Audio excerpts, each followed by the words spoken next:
Good evening, ladies and gentlemen. Welcome to the least professional show on the internet. Shall we go to the wide view so we can see what's going on with Jason there? Oh, yeah, look at that.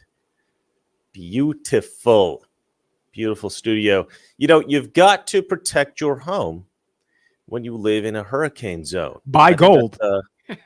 Buy gold. Isn't that a thing? Protect your home in a hurricane zone? Yeah, I just invented it, but I think it's a thing now. Yeah. Protect Jason your is home dealing with hurricane. Protect your home with a hurricane. So you're dealing with the hurricane, but you told me privately yesterday or earlier today that for you, a little bit of a disappointment.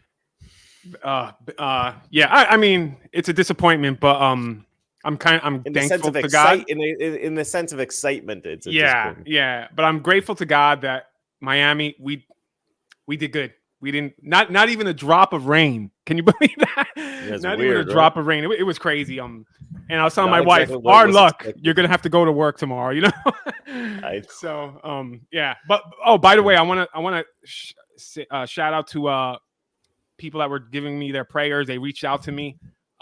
Christie's Corner and GI Jose, I think it was. Yeah. They reached out and they were asking me how I was doing and stuff, but everything's good. So thank you for that. Thank you for the prayers. Good people. We got good people who watch the show and are in the chat. You guys are awesome. Thank you so much. And yeah, so Jason's safe and dry, and he's still got internet access. And exactly. it's not even, and it's not even Starlink for you. Although we should probably get you Starlink. I'm kind of disappointed because I couldn't use my prepping skills. You know, all the preps I've done and everything. You know, hey, grateful though. Funny, there are people right now that are suffering in North Carolina and in all those other states and in Central Florida too. There was kind of some destruction. There was a lot, the problem with this hurricane here in Florida was not the hurricane. It was more like the tornadoes. There was like a bunch of tornadoes. It was weird. I know there was tornadoes. It was crazy. Yeah. Like for all the people that are like, they created the hurricane. I don't think I don't think the tornadoes helped. I think people are like, not only did they create a hurricane, they created tornadoes too. Yep. And massive tornadoes, man. Like they were huge. There was this one in Clewiston. I don't know if anybody knows that area, but it was huge. Yeah, it was crazy. It's crazy. Anthony Marks in the chat says hi. Stefka Nikolova's in the chat.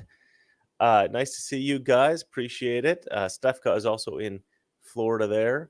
Brian Shane, Starlink is needed. Yeah, I mean, I wrote from the very start. This is from the previous hurricane. I wrote, man, Elon Musk is single-handedly doing more than the entire federal government. Yeah. For these people. Yeah. I mean, Elon Musk really came through. That was pretty cool. And it's great because Elon Musk is, you know, he's on our side here in the great fight to save our country.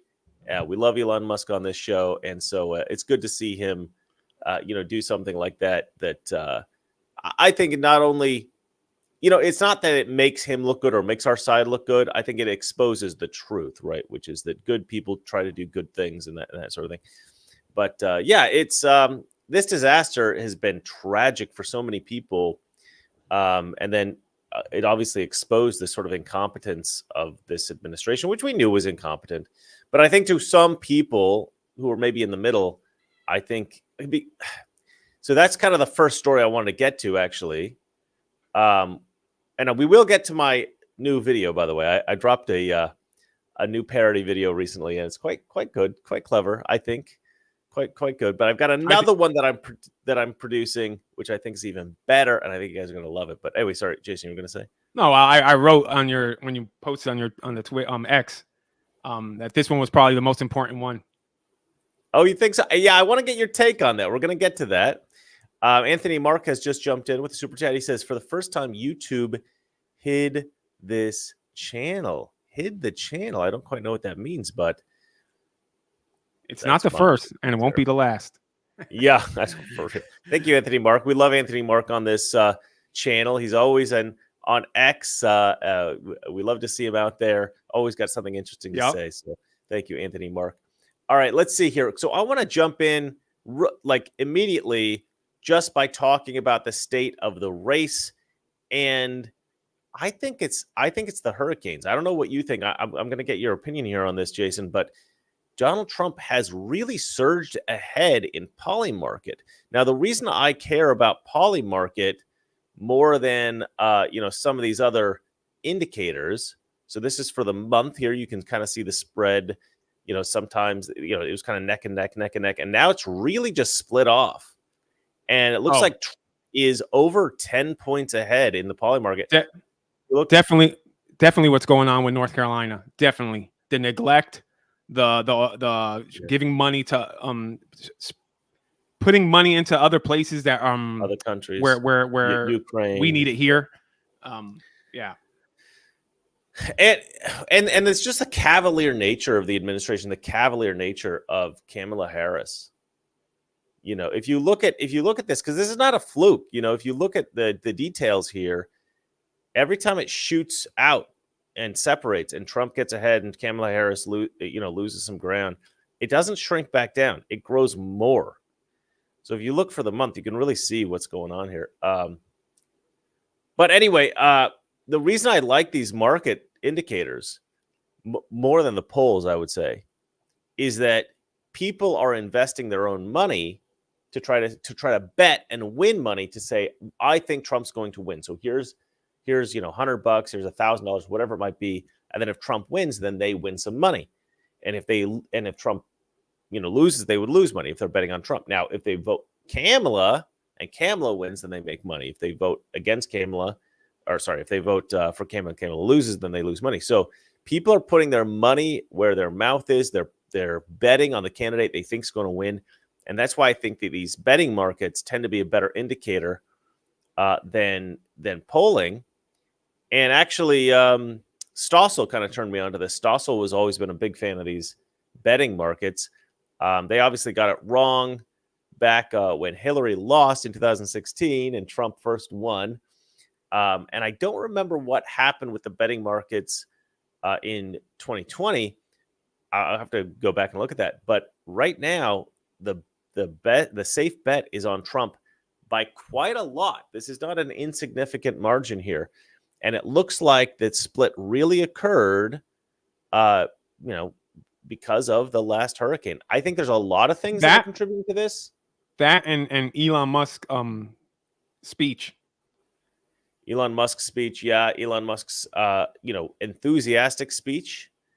There's a great freeze frame. I shouldn't say this because I love Elon Musk so much, but I think he would laugh. He's got a sense of humor. He's got a great sense of humor. There's this freeze frame of Elon Musk jumping in the air for joy, and the caption reads, "The left viciously ridicules what is it? Autistic, autistic African American man," and I was like laughing out loud. It was so fun. I wish we would grab that for today, but yeah, the left viciously attacks autistic African American man. Oh, that just cracked me up because I think Elon Musk is, I think, openly open about. I think he has some form of autism or something like that, and he talks about that sometimes. So that cracked me up. That just cracked me up.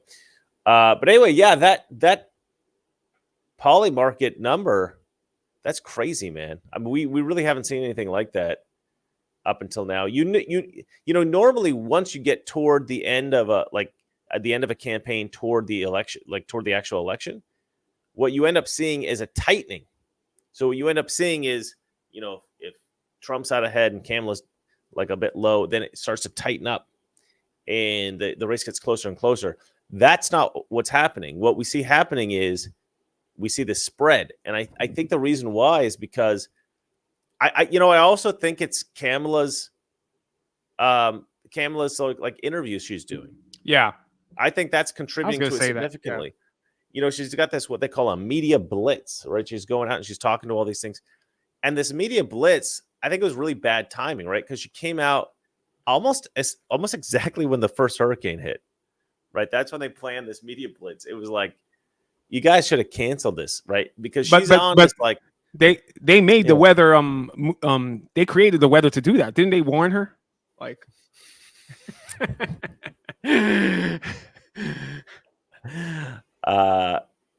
They did not create the hurricane, ladies and gentlemen. I mean, look, I'll open my mind to the possibility 0.001%. No, they did not create the hurricane. Oh, man.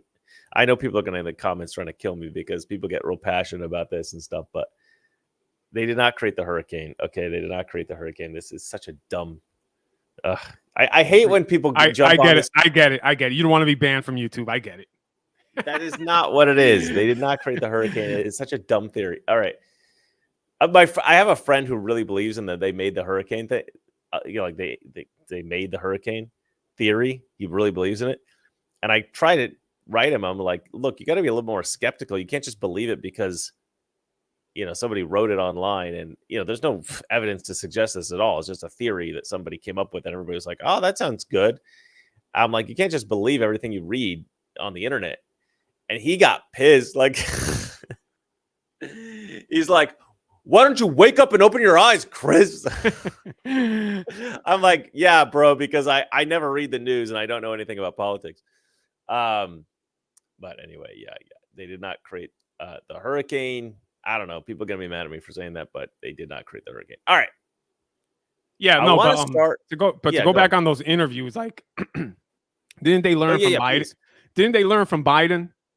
Put her in the basement. Don't take her out. Don't take her out for interviews or anything. Shut her down. Like their strategy is better that way. I think they're more successful like that with the candidates they have now.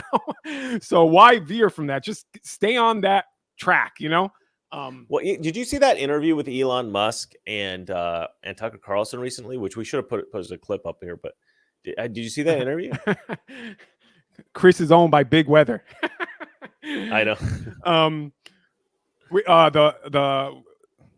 You said Elon Musk, Tucker Carlson. Oh yeah. I didn't get to see it. It's a long interview. I was gonna I was gonna watch it over the weekend. Phenomenal.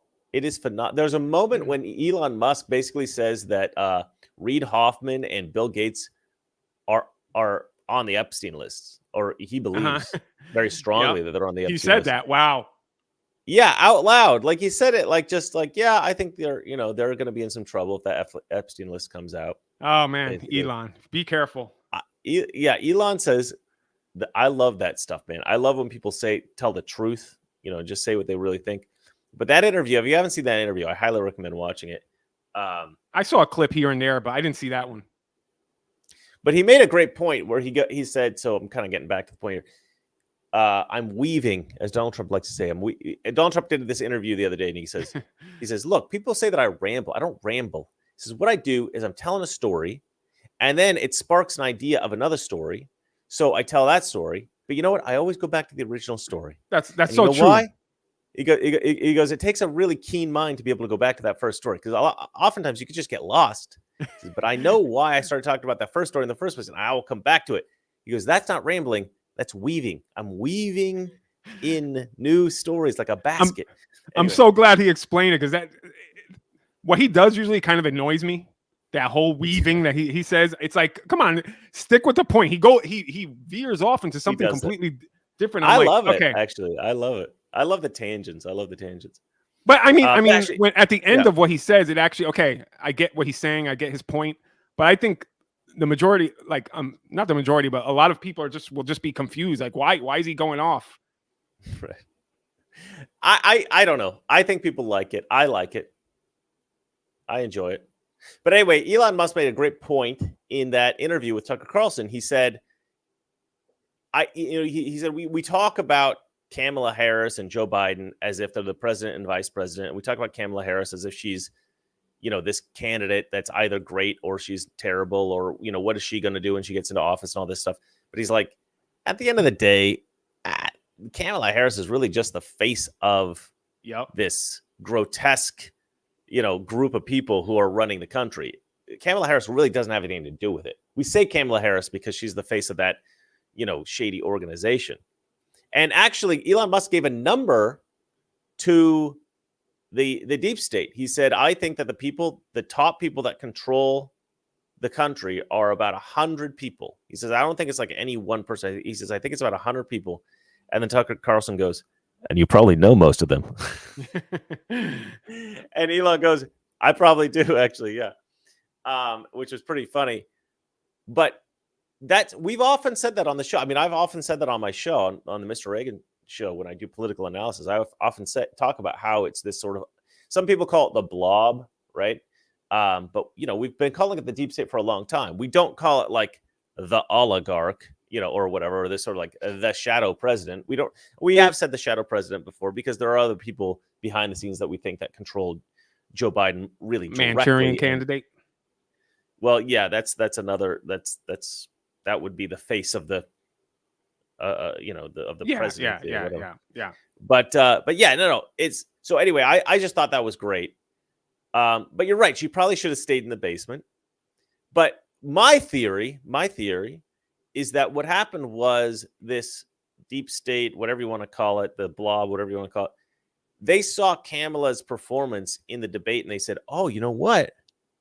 She wasn't that bad, actually, because everybody expected Kamala to fall apart. Everybody was like, I think that if you were a leftist, if you were a supporter of Kamala for whatever reason, you were like, oh man, please don't face plant. Please don't fall over. Please don't collapse. Please don't completely crumble in front of our eyes. And she didn't. Even though when she was asked, is the country better off now than it was 4 years ago, her answer was, I was born in a middle-class family. She had these terrible responses. But because she the way she spoke, like Kamala Harris does this great thing of speaking in a way that sounds intelligent, even though she says nothing of substance, nothing intelligent, nothing at all. Are you sure about that? To a dumb person, she sounds smart. I guess, but Kamala Harris talks, it's like I gotta always go like this in my head, and just the way she sounds. Yeah, because Jason, because you're too high IQ. That's the problem. You can actually tell that what you're saying is nonsense. But I think the chat will disagree with you on that. If these people are like the people that are very gullible or not listening too carefully, or they're like low IQ people, the way Kamala speaks, she kind of speaks like a lawyer, right? She's got this kind of like, what do you call it? Like BS thing that she does, where she just speaks in riddles and people go, oh, she used a couple of big words. She sounds smart, actually. There are people who believe that Kamala Harris sounds smart. I agree with you. Then they're very low IQ people there that believe that, because when she talks, I'm just like, man, it's just incredibly stupid. By the way, I'm planning a video. I shouldn't. There's a little bit of a heads up. There's a little bit of an insight into what I'm working on right now. You guys are gonna love this video. I think it's about my blue pill journey. It's about how I was convinced to stop supporting Trump and to start supporting Kamala because of all the brilliant things Kamala has said. And the video will not be sarcastic at all. It'll be a total straight documentary about my transition from red to blue. It's going to be funny. I think it's going to be funny. It's not quite done yet, but it's going to be all done in the Mr. Pagan voice, right? Right. No, it's a serious film. Okay, no laughing. It's serious business, and I'm only going to show the best Kamala Harris highlights. So the very best moments from Kamala Harris. You guys are going to like it. It's going to be pretty funny. That's going to drop in a couple of days, but right now, probably on Monday, I'm going to probably post that. Chris is secretly going to vote for Kamala because he's betting on her to win so he can make that $1 million. Yes, just for the money. just for the money. No. We will not sell out this country for any amount of money. We are all voting for Trump here. Obviously, as if that needs to be said. All right, but let's move on to the next story here. Share screen failing up. Karine Jean-Pierre. Do you remember posting this story, my friend? Yeah, I do. It's incredible. So, it's incredible. Okay. This is your Democrat Party. This is your government right now. It's a joke. It's a joke. Karine Jean-Pierre was promoted to being a Joe Biden, what do they call it? Advisor? Let's see here. Top aides to President Joe Biden. Top aides have been promoted. White House Press Secretary Karine Jean-Pierre to senior advisor. Well, if you think about it, that's kind of smart because who's advising Biden right now? It's like it's a useless position. It's a pointless position. So, I guess it doesn't really matter, right? Yeah, I guess. Go ahead. They say that in Hollywood, the position of associate producer is the title that you give your secretary instead of a raise. That's hilarious. I've been associate producer in so many things. Have you? I have. And so, but like sometimes that title means something, and sometimes it's meaningless. Yeah. Right. Sometimes associate producers, like there's a lot of titles in Hollywood that sometimes they mean something and sometimes they don't. Associate producer is one of those that is maybe they did a lot of work and maybe they did nothing. Yeah. So, it can be an honorary title sometimes, and this is kind of the same thing, I think, because is she really advising Biden? If she's advising, what is she advising him on? She's an idiot. That's what I'm saying. It's a pointless position they put her in because it's just, I guess it's just for show. I guess it's just to shove it in people's faces, and it's really not gonna do any harm because Biden is mush right now. He's probably he's the lamest napping. Of lame ducks. Nobody even when he comes to speak, lame duck president in front of America. Americans are then suddenly shocked into the memory that, oh yeah, I forgot he was president. No, I keep telling that to my wife or something. Like, you realize Biden is still a president right now. I know. I forget sometimes. Yeah. Like he comes to speak on TV. I go, oh man, I forgot about that. It's crazy. It's like we live in the Twilight Zone, man. It's wild. By the way, your the prediction you came up with and that we said that would be a nightmare. You think it's still going to happen? Kamala becoming president? Well, we're going to find out real soon because we're getting close. Yeah, we're getting close. So my prediction was, I think, 2 to 3 weeks out. So that would be sometime between the 15th and the 10th. Something around then. Is that when an October surprise happens?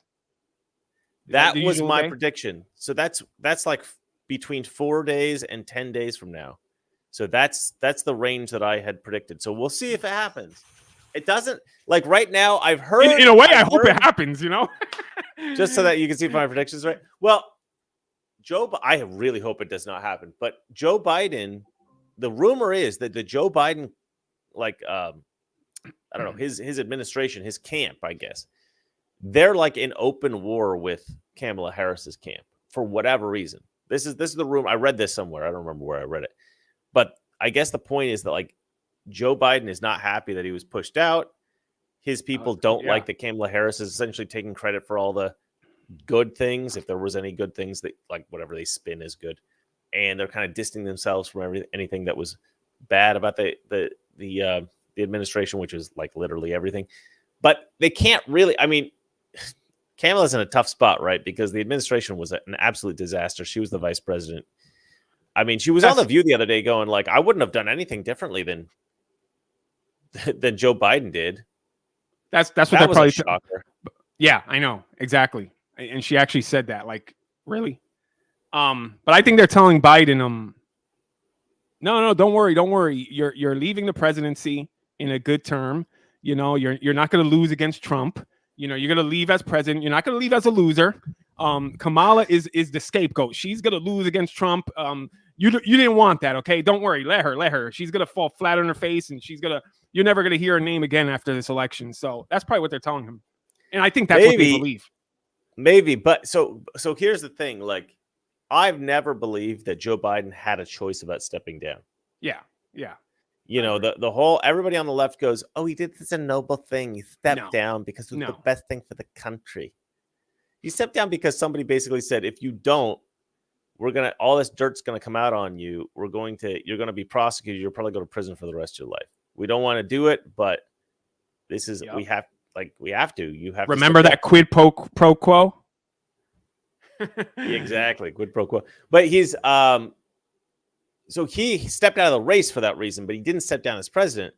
That I think they were saving for now. So we'll see, because I actually predicted her to do worse I will say it time and time again, Donald Trump won the debate. Okay, like if you look at it on the merits, he won the debate very obviously, very easily. The problem is that the left, and I think even some moderates, perceived, and even a couple of Republicans I've heard say this, perceived Kamala as winning because we expected Trump to destroy her. We expected Trump to obliterate her, and the fact that she kind of was able to get out of it somewhat okay indicated that she did better than people expected, and Trump did worse than people expected. I was in that camp for a little bit until I realized. Yeah, so it wasn't that she won on the merits; that she won on expectations. Yes, she did better than expected. That's so people like she won. Trump did worse than expected. The problem with that is the reason why I changed my mind was when you start thinking about it, doing the research on the debate, you realize, wait a minute, he actually won because it was first of all, it was 3 against 1. That's right. And yeah, like you said, so you end up realizing he ended, and not only that, the independent voters actually were saying that Trump won. And when I heard that, I was like, okay. Right. Okay. Because they didn't have the same expectations necessarily as we did. We kind of knew that Trump was going to win. Exactly. I think if you're a conservative, I think if you were a conservative Republican, like me, I was expecting Trump to go off on her, which he didn't. He was very held back. And I thought he was going to be his old 2016 Trump, but it was a completely kind of different Trump. So that I think that's what caught me off guard. So yeah. Yeah, fair enough. I mean, that's fair enough. That's expectations are 90% of it. Hot Power Concrete and Simplified Crawfish Company jumps in $2. He says, "Suspicious." Suspicious. Well, what is up, Hot Power Concrete and Simplified? Yeah. We always like to see you on here, man. I love to hear the new words he makes you say every time he. It's so annoying. All right, present. He knows. He loves it. He loves annoying me. All right, let's get in here. All right. I love it that he's annoying you. I know you do. But yeah, look, I mean, I like how this is tracking, but the fact is that Trump is now either because of this media blitz, which is a total disaster for Kamala. I'm sorry. MMA Fix says his electricity is out, so he I guess he was in the eye. It doesn't even matter. Even if you're like in a category 1 and you're in the eye, it's still pretty bad. So there's going to be damage. There's going to be everything. Yeah. Oh yeah. Yeah, it's quite tragic what's going on right now. But I'm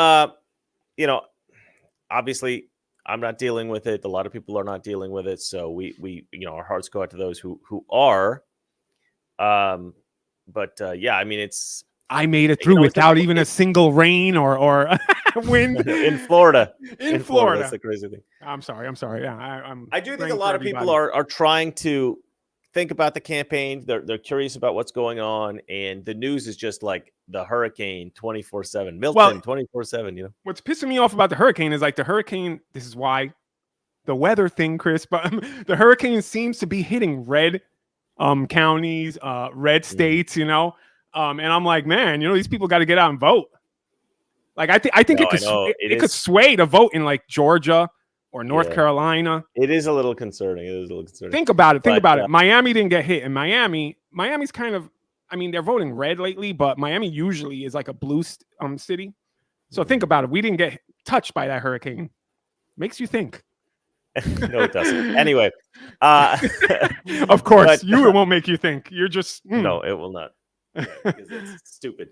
But anyway, no. Look, I'm seeing this spread change, right? Because of this media blitz that's terrible. Anyway, the point I was going to make is Kamala Harris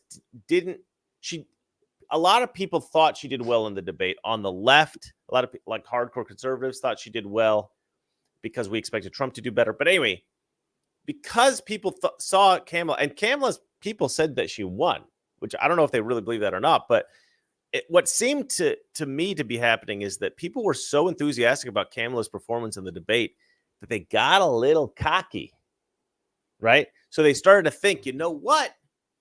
Maybe she's not that bad.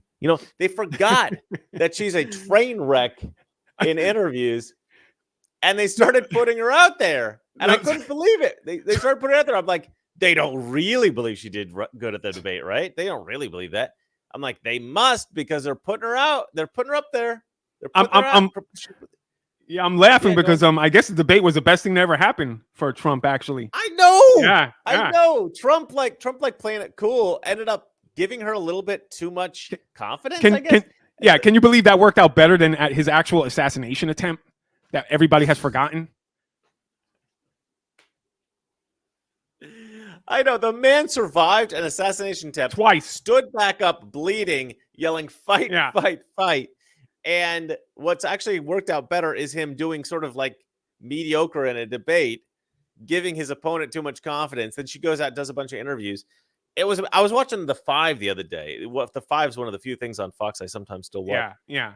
And somebody made a good point. They said, like, I think it was the leftist on the show, the girl who's, I forget her name, but she comes out, Jessica Tarloff. She's annoying. Jessica she's Tarloff. annoying. Yeah. But I mean, she seems like a nice girl. But anyway, she comes out and she starts talking about this is what Kamala should say when she's asked questions like this, and she presents what I would say is actually a relatively good answer.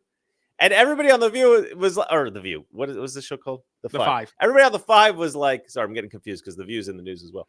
Everybody on The Five turned to her and they were like, "You're better at this than Kamala. Like, I think you need to run for president." And they're right. They're 100% right. All right, Hoff Power has jumped in one more time. Hoff Power Concrete and Simplified Crawfish Company says, "It is because you aren't subscribed to my channel, Christopher. The annoying words will continue until loyalty improves." Oh, I didn't realize. Okay, I'll subscribe to your YouTube channel, man. For sure. Everybody should subscribe to Hoff Power Concrete and Simplified Crawfish Company. $5. No, don't subscribe. I want him to keep annoying you. No, I like him. I'm gonna well, he shouldn't say it that way then. I don't want you to subscribe. I want him to keep annoying you. Yeah. Anyway.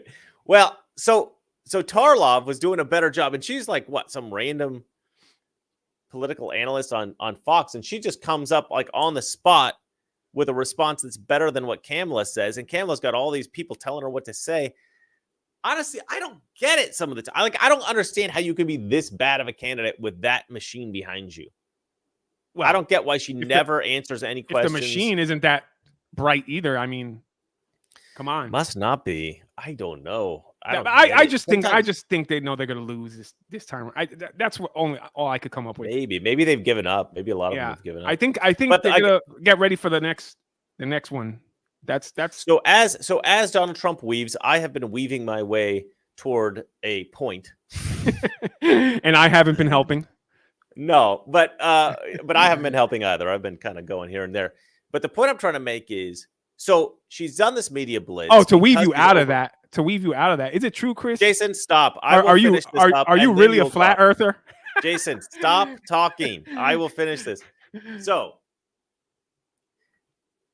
Kamala Harris did this media blitz. It was a terrible disaster for her, right? It's a terrible disaster for her, I believe, because she was overconfident because of her success, quote unquote, in the debate. The media blitz came out exactly the same time as a hurricane. So now she looks like she's callous because she's doing these like fun shows, and people are suffering, and they're not really dealing with it properly. So we've had this split in the poly market, right? Where we haven't really seen this reflected as much in the polls, but in the betting sites, we have seen it, where Trump is now crushing Kamala. And my prediction about Kamala, about Biden stepping down, was, in my mind, it was because she was going to be doing so badly in the debate that they would have to do something to distract from Trump's success, Trump being in the news, and they would want to get the spotlight on Kamala.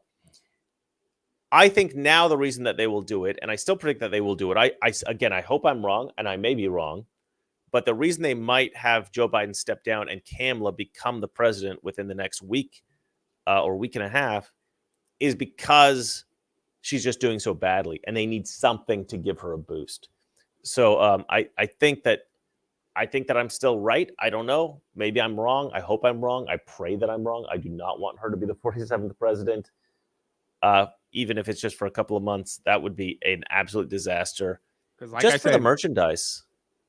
Nobody wants it to stay 45-48. They want it to stay 45-47. No, she would be in the history books for the rest of history. to come. Yeah, for the rest of eternity. Imagine that this dummy is going to be in the history books as the first female president, right? The first woman of color, as they say. Oh my gosh! How it's like how did it come to this? That's what I want. She did so bad in the Democrat debate. Remember that they had to. You're talking about the primary. The primary. What was it like in the 2020? Was it right? Yeah, yeah. But then she got picked because she's a woman of color, and they wanted to. But there were so many other women that Yeah. No, my parody video where I say she's the ultimate DEI hire. That's true. Or diversity hire. She's the ultimate diversity hire. It's 100% true. It's wild. All right, but anyway, that's wild. So that's my take. Let's go on to the next story. This one's kind of a fun one because this is. I'll let you do this one. This is about the church shooter. Oh, suspect with rifle flees church after good guy with a gun opened. Yeah, I can't read it too good, so go ahead and read some of it because. All right, it says a suspect with a rifle fled a church in Burnett, Texas, Sunday morning after a member of church at the epicenter. The epicenter, I guess that must be the name of the church. After a member of church at the epicenter opened fire on him, the Austin American-Statesman reported the incident occurred around 10:30 a.m. The armed churchgoer was a member of the volunteer safety team, and he told authorities he confronted two suspicious males outside the building and that one of the males had a rifle.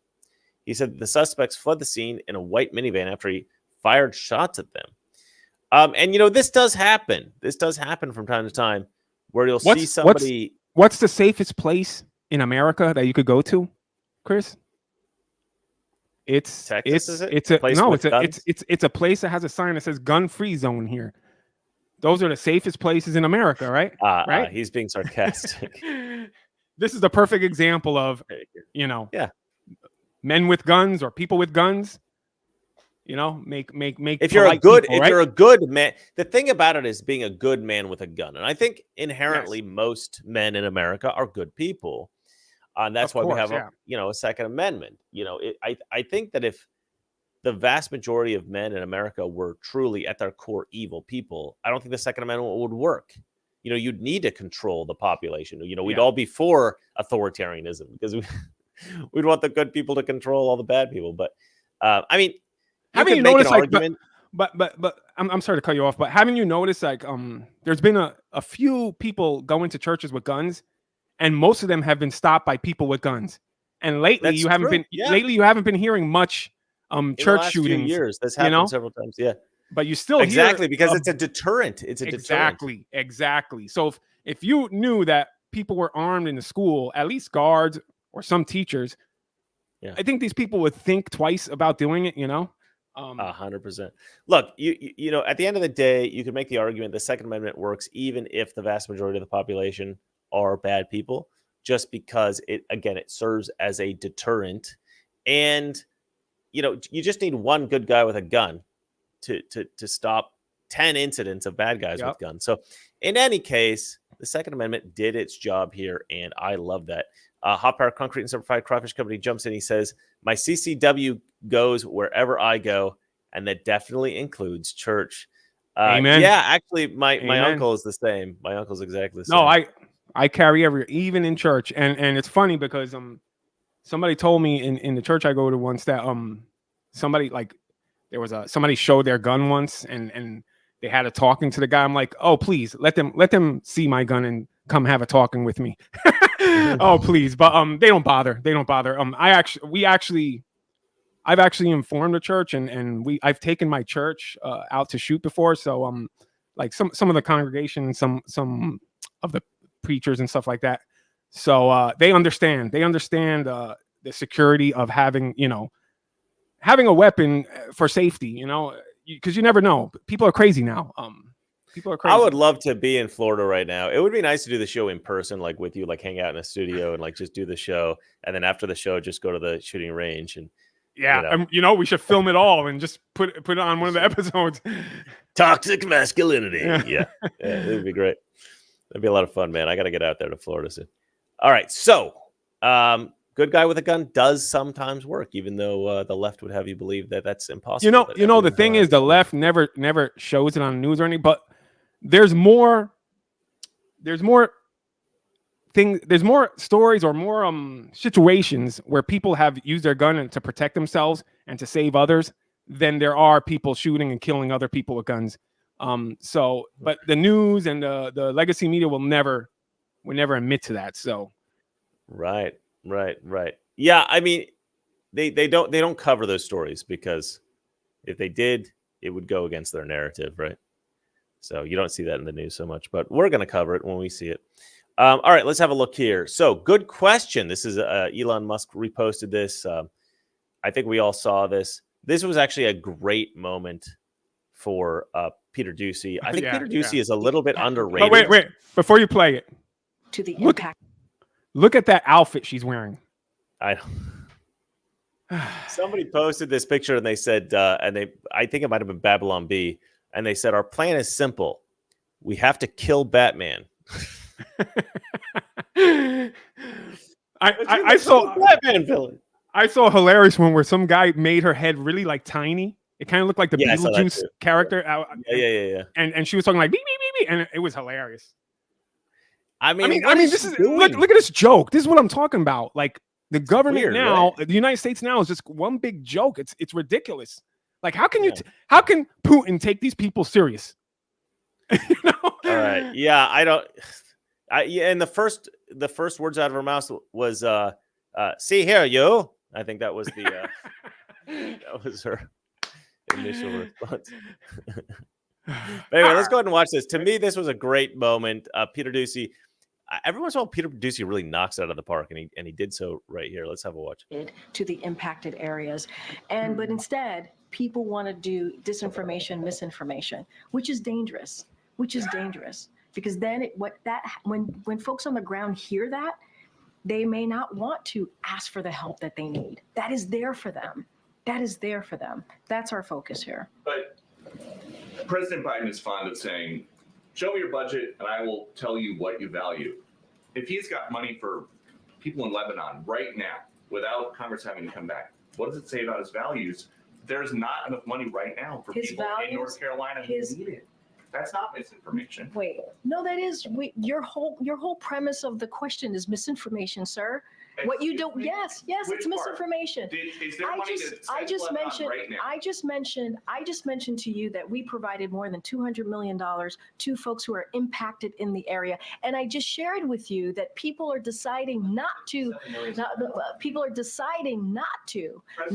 Wait. To Congress that there's not enough money to help people. We're talking about the SBA disaster loan. That's money for people in North Carolina, and that's important. And people in North Carolina need that. Wait, this is nothing new. Peter, this is nothing new.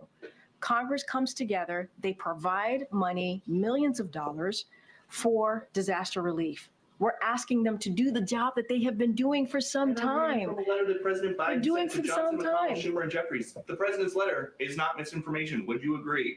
No, the way you're asking me the question is misinformation. There is money that we are allocating to the impacted areas, and there's money there to help people who truly need it. There are survivors who need the funding. This is why Trump's going up. And it's there. That you don't like misinformation. I said that Watch her run away. She's about to run away. Available to help. She realizes she's survivors of outclassed. Hurricane And she just Helene runs away like and a coward. also Hurricane Milton.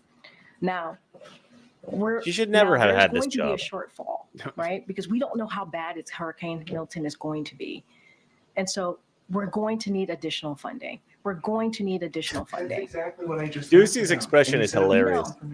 What you're asking me is why Congress needs to come back and do their job. That's what you're I asking. feel like I'm Congress taking needs to crazy come pills back here. and do their job and provide extra assistance, extra funding to disaster relief fund.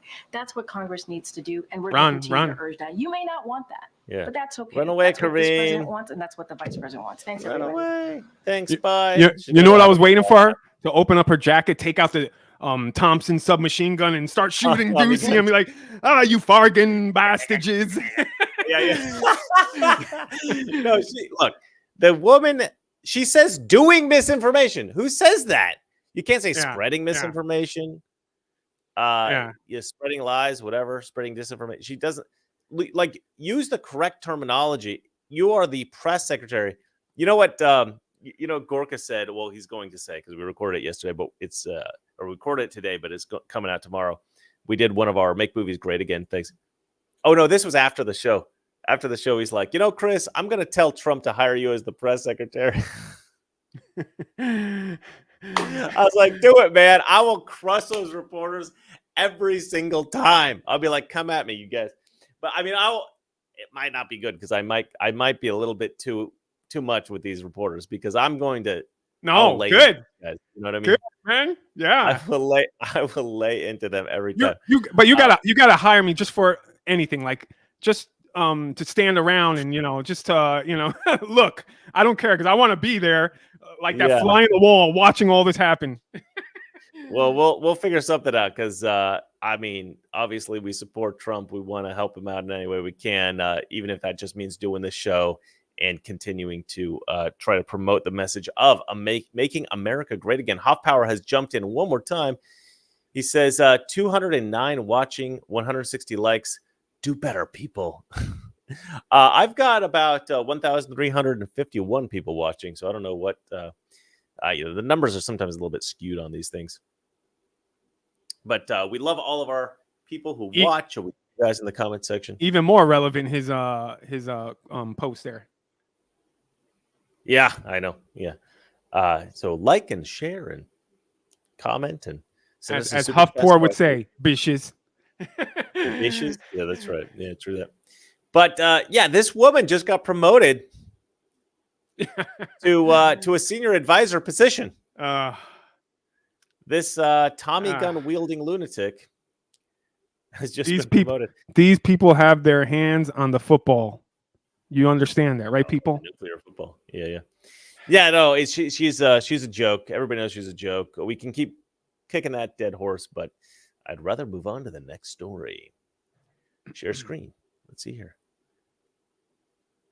Propaganda terms are very effective. This is an Elon Musk post originally from the rabbit hole. This is a great meme. So this is the terminology they used for Obama's, like the kids in cages that they talked about Trump. When it was Obama's, it was Obama's immigration detention center. When it was Trump, it was Trump's kids in cages. Now it's Biden. It's Biden's migrant child facility. That's perfect. It's true. It's true. The way they characterize this stuff, because if you have illegal immigrants coming over the border and you've got to, try to work out, are these children being trafficked? Is this their parents? Whatever it is, you will sometimes have to detain the kids in a different area than their parents. And that's just a necessary part of the process. But what do you call it, right? What do how do you characterize Trump as the devil? It was actually kind of interesting. I was watching some people, they had one of these things where they sit people in chairs and they say, let's have a debate, And so they had Trump people and they had Kamala Harris people.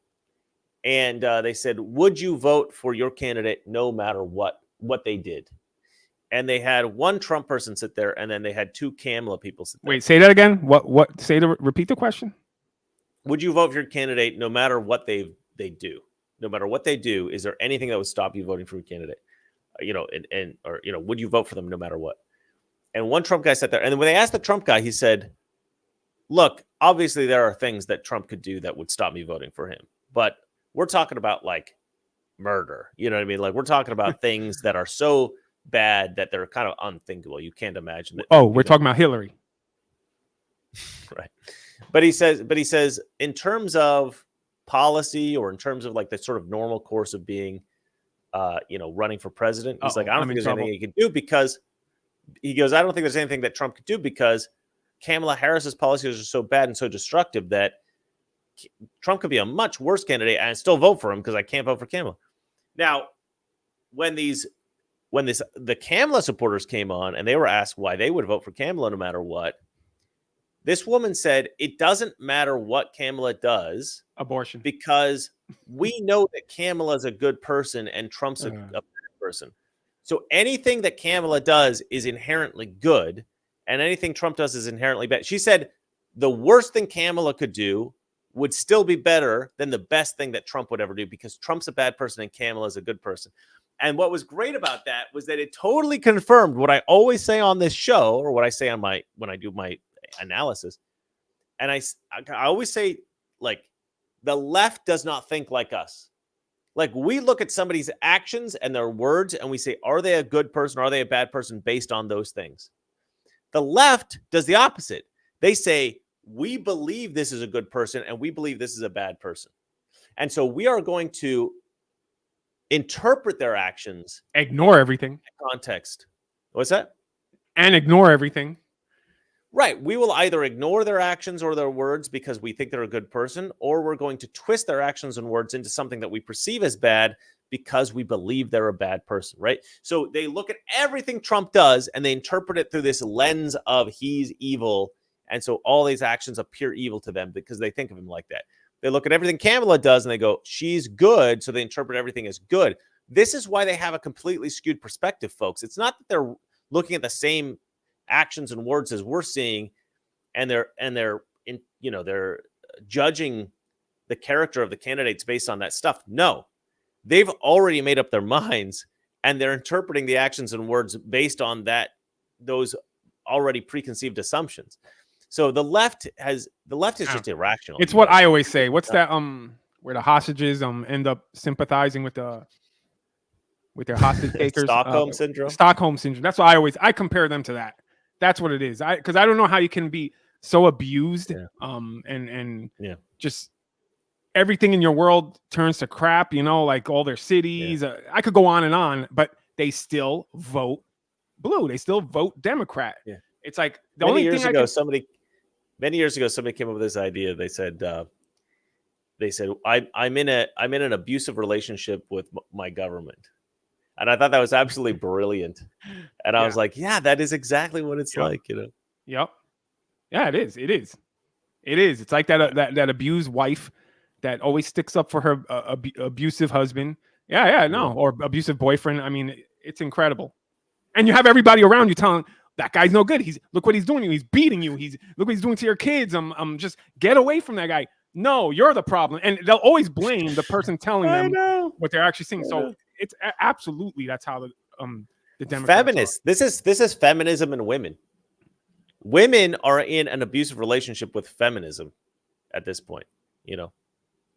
I can't tell you how many women I've met that are like, I want to get married, I want to have kids, I can't find any good men, blah blah blah blah blah. And then you ask them about like, I'm talking about like younger women, especially from Europe, but then you have a talk with them about their dating life, and they're just like, casual sex is cool. Like, women can just like have sex with as many guys as they want, and it should be fine, and nobody should care. And I'm always just like, yeah, but guys do care. Like, even if they say they don't care, guys care. Like, if you're a girl in your 20s and you jump in bed with 1,000 dudes, no one is going to marry you. But it's funny how that's the one thing that's the one thing that they don't realize, why these guys never take them serious. Like, they say they want to be married and all, but the minute the guy learns how many guys you've been with or something, they never take you serious. And like, obviously they don't understand that. They're missing that. Like, it doesn't compute. Because there's only really a few, because guys look at women in two different ways. They look at them as either sexual objects that are disposable, like to have fun with and like whatever, or they look at girls as like the kind of girl you want to marry. Right? Yes. And the kind of girl you want to marry, a guy wants his kids to be raised by a woman with some degree of ethics and morality. Yep. He doesn't want a girl who's, got nothing, like no traditional values at all. Yeah. And a guy also wants a girl who's loyal, right? You think a girl who's been with 1,000 guys is going to be loyal to you? No, of course not. So those girls are just off limits. Even a girl, 1,000. Okay, that's. I was gonna say, even a girl like that's been past like, for me, if you were past like, every guy has a limit. Every guy has a number. My limit was like, if you've been with more than 5 guys, man, damn. Exactly. That's a hard sell. I try to tell a lot of these girls this because you befriend people here and there. And occasionally I'll meet one of these girls that doesn't understand, and I'll try to tell them, especially if they're very young.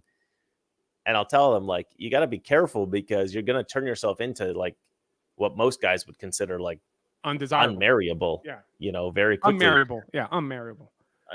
And I know you think that because of Sex in the City or because of Instagram or because of whatever, that you can just fool around with as many guys as you want and nobody cares, but they actually care. They say they don't care, but they care, The problem is these women realize it when it's too late. They realize it when they're like in their 40s or early 40s, late 30s, and they're like, man, what did I do? What did I do? And I also think there's a couple other reasons guys don't like to do that. There is a sort of disgust mechanism, just a natural disgust mechanism, where we're like, you've been with how many guys? Yeah. Like there's just this natural tendency. Like I watched this interview with this girl who was. And no, but the thought goes in your. I'm sorry, Chris, but the thought goes in your head like, who these other dudes like,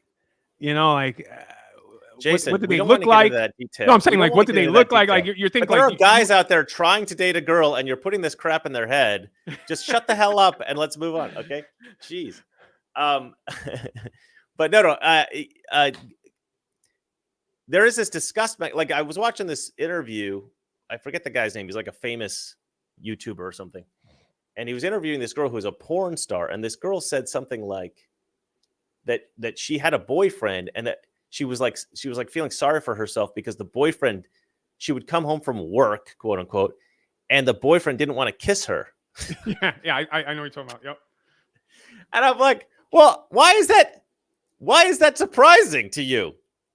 You really think? I mean, even this guy who's willing to date a porn star, that's what I was saying. who has sex with other men as her job, this guy who's willing to date you, even he is disgusted by the thought of kissing you after that. So, like, even somebody with that kind of insane constitution is disgusted by you. There's something innate in us that is disgusted by the thought of the person that we're with other guys, or with, as a man, that's how we feel. So you have that disgust mechanism. I would also say that there's a fourth reason, in that if you accomplish something that's easy, there's no real sense of value there, right? If you beat a handicapped person in basketball who can barely move, you don't feel like you've done anything. It's like literally and figuratively a layup. But if you went one-on-one with Michael Jordan and beat him, my gosh, the whole of society would respect you. You would respect yourself. You'd be like, that is a moment I'm going to remember for the rest of my life. That is amazing that I was able to do that. So, like, if you're going to try to get a girl who says yes to every guy, what sense of accomplishment do you have? What sense of value do you have? Like, you're not going to value that moment. But if you get a girl who says no to every other guy, but you are different, you're special, you're a guy that's been able to, like, convince this girl to date you, to be your girlfriend, to marry you, whatever it might be, you got that sense of accomplishment. You've done something. And men are, by nature, we're hunters. So we need that sense of the hunt, something that's not the easiest thing in the world to accomplish. Yeah.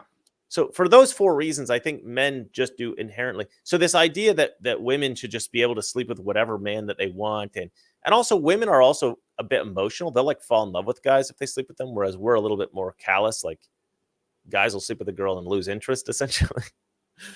That's just, and it seems unfair. It seems unfair in the world. And also, I would say this as well. Men can sleep with 1,000 women and still find a wife. Yes. A woman cannot do that. Men can be 70 years old and still get a young wife. Okay. I'm sorry. If you're a woman, if you're a feminist, if you're out there and you're going, but that's not fair. Well, I'm sorry, honey. Life is not fair. That is the nature of the universe. I wasn't born 6'2" like Jason was. Okay, that's not fair. I hate that. But they say it's not. They say it's not fair. But like, because you're saying that because you don't understand. If you understood the way it works, like you would appreciate it, and you would change, and that's true. And you would realize what you're missing out on. I mean, because women do have a lot of advantages over us. But they don't appreciate those advantages. They just look at the advantages we have and go, it's not fair. Ladies, it's fine. It's fine. The way that the whole thing works is actually good. And if you could kind of like embrace that, and I think it's kind of like a loss of faith. It's a loss of religion. It's a loss of going to church. Course, absolutely. Yeah. That has like messed with women's minds. So women are now in the church of feminism. They're the church of Sex in the City. They're in the church of Instagram, and they're not going to, like, old-fashioned church. traditional Christian church. I was shocked the other day to hear that women are now like a big number of women are starting to watch porn. I'm like, man, that's crazy. I think that's what he says. It's the loss of religion, loss of God, deviancy, degenerates, the porn industry. I think that's all like the power and the freedom we've given those organizations is what's the problem. And also, no more prayer in school. They got rid of that in the 60s. Sex education in schools. I think that's all like messing society up too. So to get back to my point, all of this stuff is being pushed by feminism. Feminism is, I think at a core, an atheist movement. Feminism is all about women's empowerment, but at what cost? At the cost of women. Like, women can have an amazing life if they just reject feminism. I think feminism is the greatest enemy of femininity, like of females. I think women's worst enemy at this point. How did Rush used to put it in a way? Like, he used to say like, feminism is just like ugly women trying to make beautiful women go to their level or something, like trying to bring them down. Yeah, he used to explain it so well. Yeah, it's 100% true. All right, well, we kind of went on a weave, as Donald Trump would say. I don't know if the chat's enjoying this, but I'm enjoying this. We're like going off subjects and. No, yeah, but at the end of the day, I think that's right. I think what we're talking about is our important issues for our current society. Look, I'm not saying. Look, not every girl is going to be a conspiracy theory channel. Look, I want to make clear, I don't think every woman in the modern age is like this, but I do think this is kind of an epidemic. This feminism telling women that they should sleep with 1,000 guys or whatever. I think it's an embedded mind thought that women have now. Even the women that think they don't, even the women that think they're probably like good and all stuff. I think it's like subconsciously in their head. At this point, it's like hardwired at this point almost. Because even if you talk to a woman, it's not hardwired though. It's reprogramming. Their brains have been reprogrammed to think about. Because I've spoken to women that are somewhat like good girls, but there's certain things they would say, and it'd be like, wait a minute, that's like feminism, like that's been like programmed in your head, they've been brainwashed. That's why when I went to Dominican Republic, it was a complete opposite thing. I was like, that's where I was getting to. That's where I was trying to get to. I was trying to get to this point that like, this is why you got this passport bro phenomenon. This is why I think over the years, I have found myself gravitating toward these Eastern European women, because I think I mean, people probably get mad at me for saying this, but I tend to be attracted to white women. I mean, that's just the kind of woman that I'm attracted to, like, white Northern European type looking women. And of that group of women, the only women that tend to hold on to these traditional values are Eastern European women. I know they have a what do you call it, stereotype that they're all prostitutes and everything like that. And there is that, they do, trust me, there are some have that Eastern everywhere. European women who, you can't escape. But I'm not going to get into that. Yeah, you got that everywhere. That you can't escape. But in Dominican Republic too. That's a big thing. Like, you got to watch out. Like, maybe they just want their papers. Maybe they just, so it's the same. It's like that everywhere. I got some stories. I'll tell you when we're done, but it's kind of funny. But you can meet these like really nice girls. They just want to get married, have a family, whatever it is, from Eastern Europe. And if you're a normal guy and you just want like a nice girl, that's what you got to go for. For me, it doesn't always work out, but that seems to be the dating pool that I've been limited to. And I'll be honest, I don't hate it. Chris, it's location. Yeah, I guess. Yeah. At the end of the day, I met this girl the other day, and I was trying to talk to her, and then her husband rolls up, and I'm like, oh crap! And by the way, he was very, very handsome and taller than me, and really like shredded, like great musculature. I was really, I hated him. I was just like, yeah, okay, all right, I guess I'm not gonna get this girl. And what was funny, because she had sunglasses on, right? So I ran into her again like a few days later, and she was sitting by the swimming pool, and I look over and I'm like, okay, I gotta find a way to talk to this girl, because I didn't recognize her from before. So I hit on the same girl twice within the course of a few days, and as I'm talking to her and trying to pick this girl up, her husband comes over again, and I recognize him, and I'm like, oh wait, this is the same girl. But anyway, this girl is from Russia, Russian girl. And she's like, I am from St. Petersburg. And I go, oh, yeah, my brother's been there. I've never been there. I would love to visit, but I think maybe because of the war, it's probably not the best time. She goes, no, it is very safe. It is very nice. You should go to St. Peter. You would love it. You would love St. Petersburg.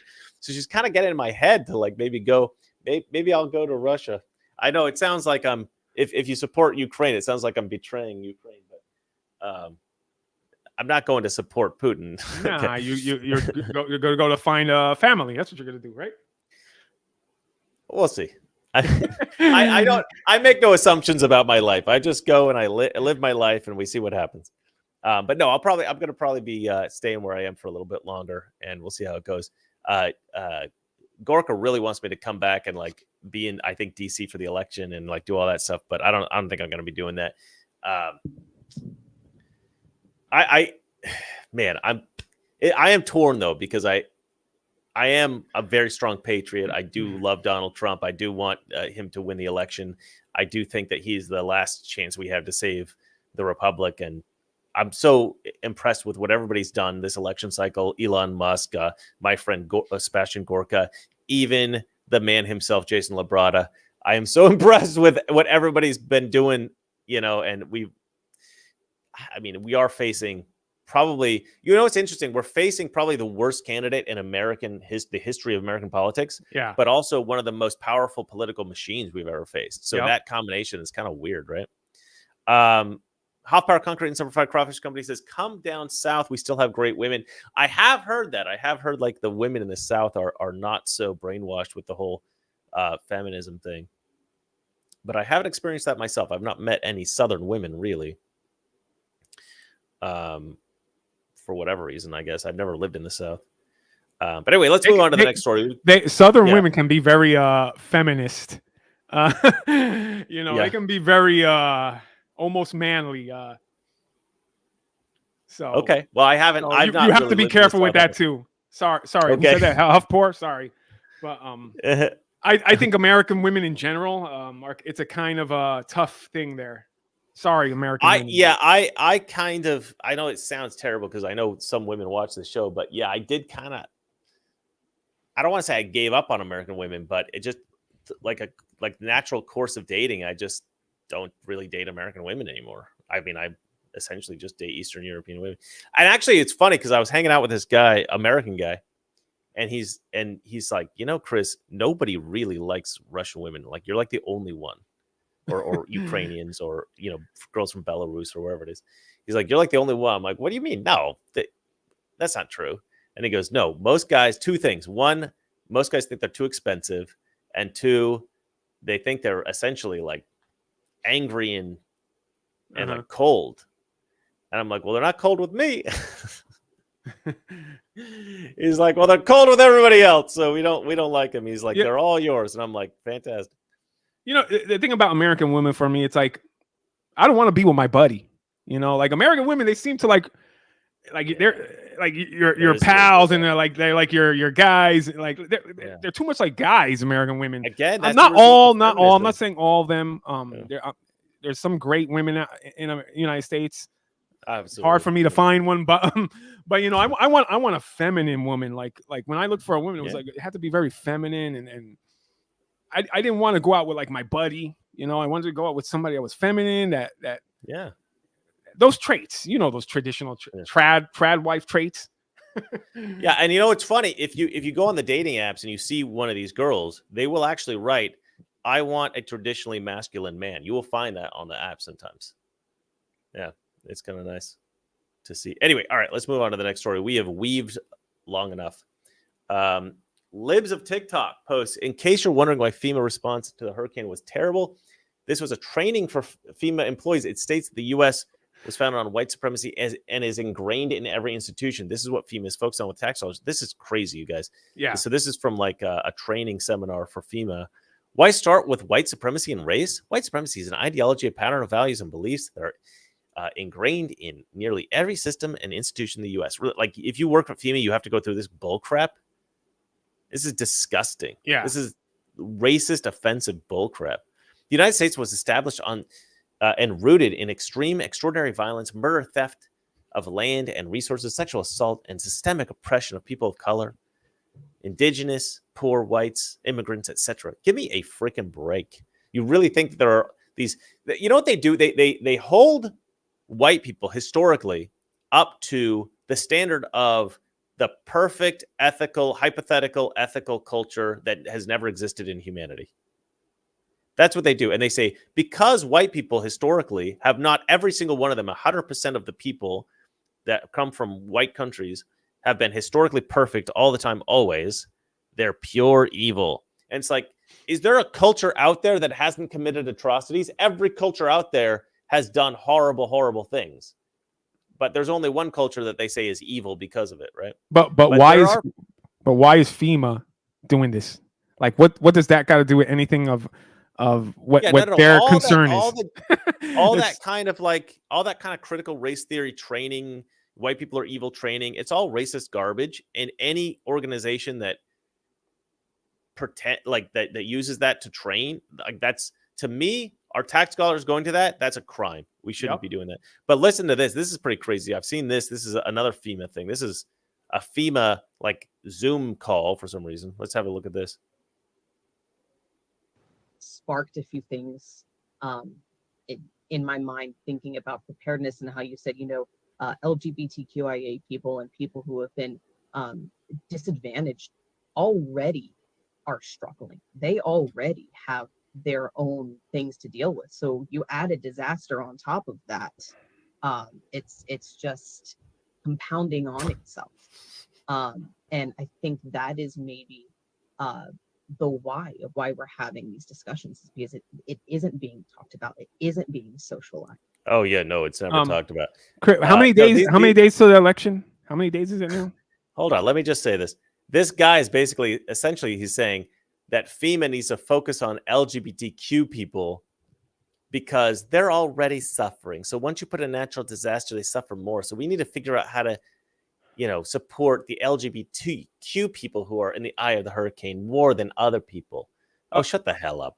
According to these people, like 90% of the United States, the citizens of the United States, are LGBTQ.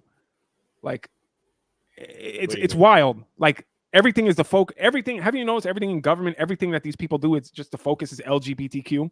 Like, they're the majority in this country. They're obsessed. I was gonna say, how many days to the election? Like 20 something days, right? I can't wait. I can't wait till Trump wins and this crap is done with. I'm so sick of it. I'm so sick of it. Yeah. And Trump, if you win, please restructure everything, get rid of everything, fire everybody, get rid of all this crap, get it out, man. I'm so sick Elon Musk is going to get in there. He's got that government efficiency board that he's working on. And if we can actually, he wants to strip, I read somewhere, he wants to strip out 80% of the federal government. And I'm like, hell yes. I actually reposted that breaking news or whatever, that he wants to strip out 80% of the federal government. And I literally wrote, I heart Elon as my response. No, I'm like, yes. No, when Trump announced it, I was like, yes, that would be so great. Like, and on top of that, he's on like whatchamacall, like on a vengeance because what they did to his son. Like, so Elon is so that would be the greatest thing to happen to the United States if that happens. Yeah, and it's sorely needed because we love creating new laws, we love regulating more and more and more. We never strip back anything. And Trump did a little bit of that in his first term, but we're going to do a heck of a lot more in his second term. He needs to go nuclear now. The other thing I take from this too is I think they're like purposely. Well, I know they're purposely doing this with the race stuff, with the LGBT stuff, so they could create hate, create racism, because people are just going to get so sick of it that it's going to cause certain things to happen, and I think that's what they really want. I think they want to cause that. Just they want they're creating an actual hate and an actual, thing like that to just tell people, you see, we were right. You see? People. Yeah. I don't know. Maybe they do say that there is this theory with in like communist thought that if you can create enough division in a country, you can get those who feel oppressed to take over the region and implement communism. So there was always this idea, like let's like create this sense of resentment and hatred and all that kind of stuff, whether it be for race or LGBTQ stuff or poverty or whatever it might be. It always comes back to that. It always comes back to Marxism, communism. That's the ultimate goal. Yeah, I think so. All right, let's look at this next story. Donald Trump rejects presidential debate rematch with Kamala Harris. He spoke hours after Fox News invited the two presidential contenders to join a possible second debate, saying early voting had already begun and there was nothing to debate. Here's the thing about this that I want to say real quick. I don't want to cover this too much, but I want to say this. I'm disappointed a little bit because I just selfishly want to see a debate, right? I know. Yeah. Like I want to see Trump finally just crush this woman. But strategically, it is the wrong choice. Like strategically, Trump is going to win, I believe, at this point. So, like, and I don't mean by a little. I mean, he's going to beat her. He's going to win by such a significant margin that they won't be able to cheat. I truly believe that right now. And if he goes into a debate and is there some kind of like flub or mistake or something stupid happens, that could change. They could actually get to a point where they could cheat and people might believe that she won legitimately. And that would be disastrous. To me, we need to be at a point where Trump's going to win so big that they can't cheat, or if they do cheat, it'll be so obvious that they won't get away with it. So that's kind of what I'm thinking. Like, it's actually dumb for him to debate right now, so he shouldn't. Strategically, it's a bad move. But man, I would love to see it. I would love to see it. Yeah, same here. Like I think if they did have another debate, the old Trump would have come out. So it would have been great. Exactly. But it would have been great. No, yeah, like you said, it's not the smartest strategy. All right, let's have a look here. Half Power Concrete and Simplified. Keep Trump in the basement. No. Yeah. And he says, if FEMA is watching when the stuff hits the fan here, they drive right past my house. He goes, we do not need your help. That's pretty hardcore, man. That is pretty hardcore. I do think some people need the help of FEMA, even though FEMA is obviously incompetent and useless. But whatever they can do, hopefully they can get their crap together soon. Christy's Corner jumps in. She says, yeah, go on. I was just saying, unless your house was blown away and you're just left with like completely nothing, I can understand you going for help. Yeah. But if not, you should always be well prepared. You should always, not have to depend on government. That's what I always say, because, like Reagan always said, what was he saying? I'm the government. I'm here to help. What was it? Yeah. There's the 11 scariest words in the English language. Look, you can always go to preparewithreagan.com to get your supplies. No, it's important. Like, people take that for granted, but they should. Like, that's the most important thing. Especially, I live here in Florida. I'm always well prepared. People make fun of me, but I tell them, when something happens and you have no food or anything, don't be coming knocking on my house, because remember, I have weapons. Yeah, true that. Christy's Corner jumps in. She says, okay, I'll say it. Bring back chivalry. Better late than never, ever. Look, I do think that I'm going to say this. This is kind of a weird paradox, but I think women in America are not feminine enough anymore. But I do think that men in America, at least the good men in America, are still the most chivalrous men in the world. Because I've been around the world, and I've met men from like every corner of the globe. And I will say, like, you do get this kind of like what the left would call toxic masculinity in some places, right? Paying attention here, Jason? You're reading the comments. I'm paying attention. He's reading the comments. No, he's I'm not. reading the comments. I'm sorry, I'm reading the comments. You get this like thing that comes over his face where he's like, and he's like locked into the comment. No, the chat's so good. Like, the chat's so good, man. You gotta turn that off. I don't know how, but you gotta like never look. You gotta like get the chat out of your line of sight.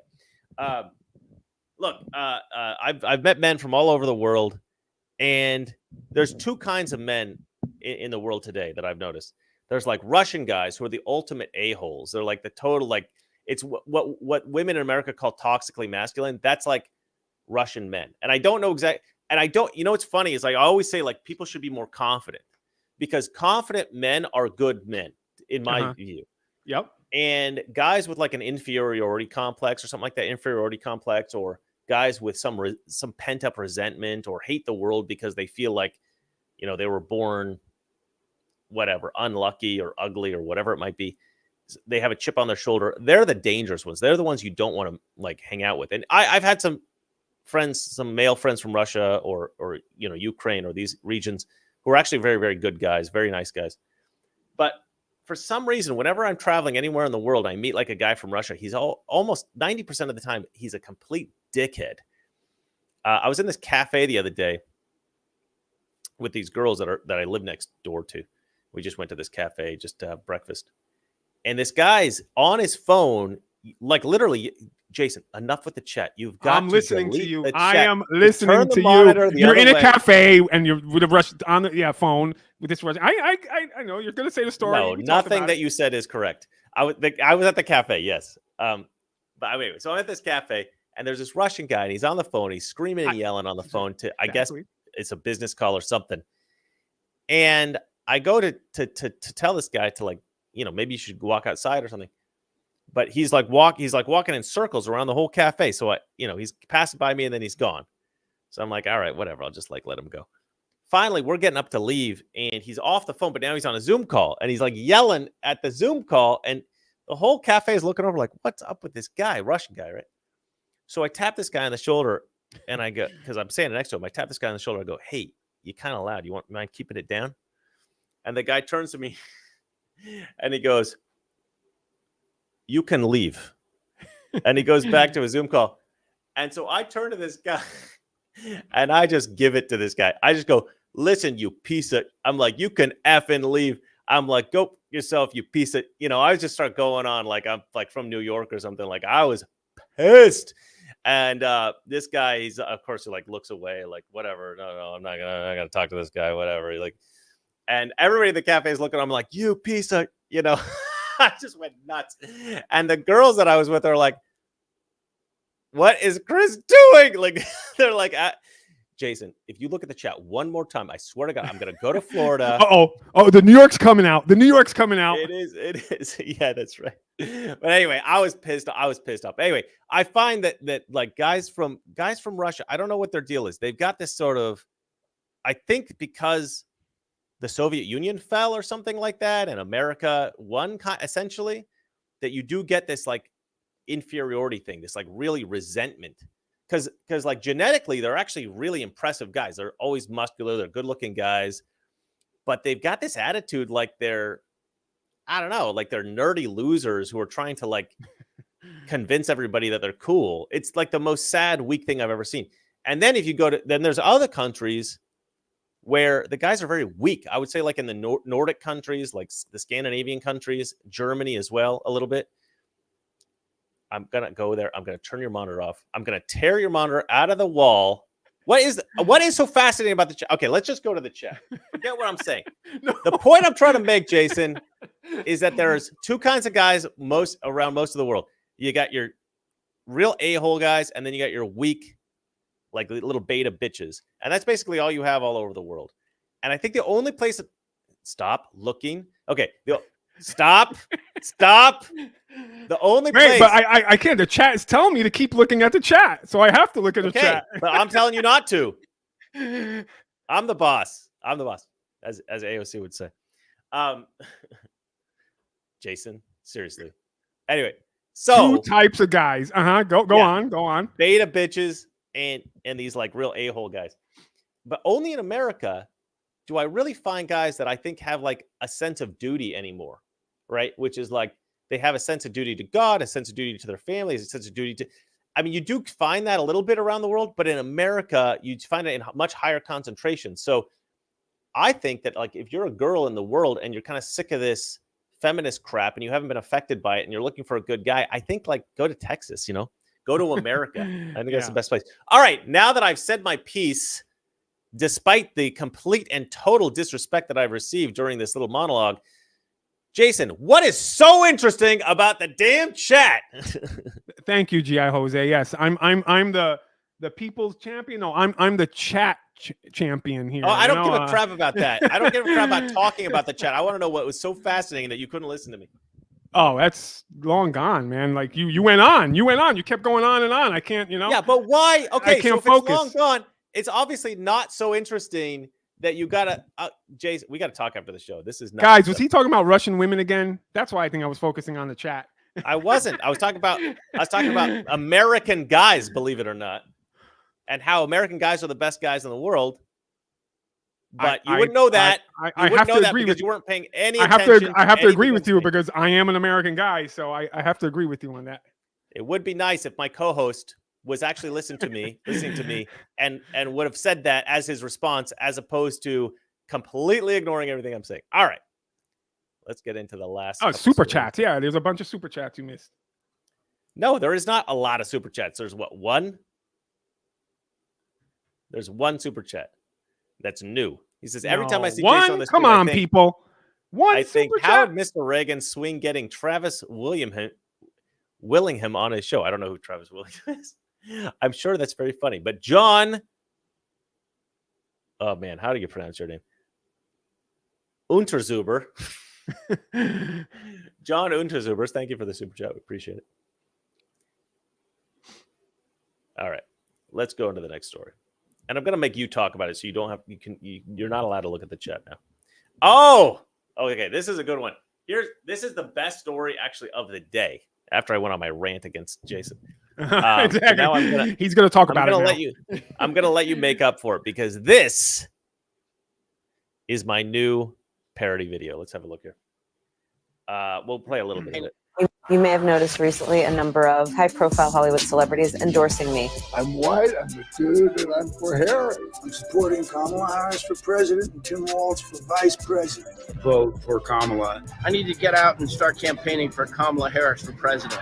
And you may have also noticed that these endorsements have all come around the same time as P. Diddy's indictment for some pretty heinous crimes. In fact, in the office, we like to call these supporters friends of Diddy. Just been unsealed. Combs.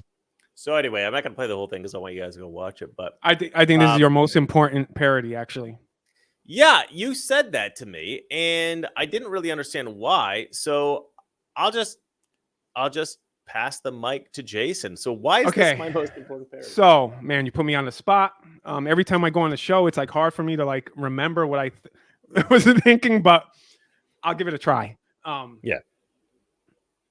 So I think it's your most important parody because it's showing the contrast of who is following the Democrats and who is following the conservatives.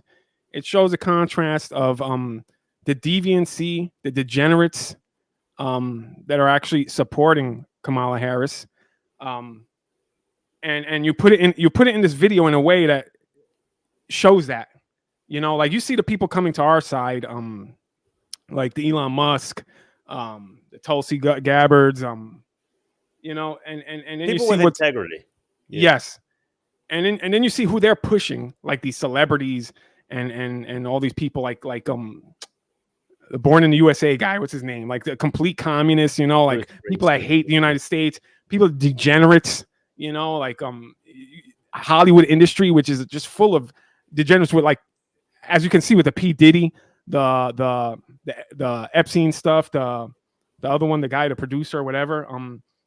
Like, do you want those people? Like, do you want those people still like having power over us? You know, like, so I hope I put it in a way. I'm in my mind, I was thinking it better, but but I hope. Well, I think what you're trying to say is like if the worst of our society is supporting Kamala, she's probably not the person you want as president. Exactly. And yeah, when I made this video, look, I am sort of speculating here more than in my other videos. It kind of like normally what I'm saying are things that everybody recognizes are true. I don't know if everybody recognizes that this is true, but I know people suspect this, right?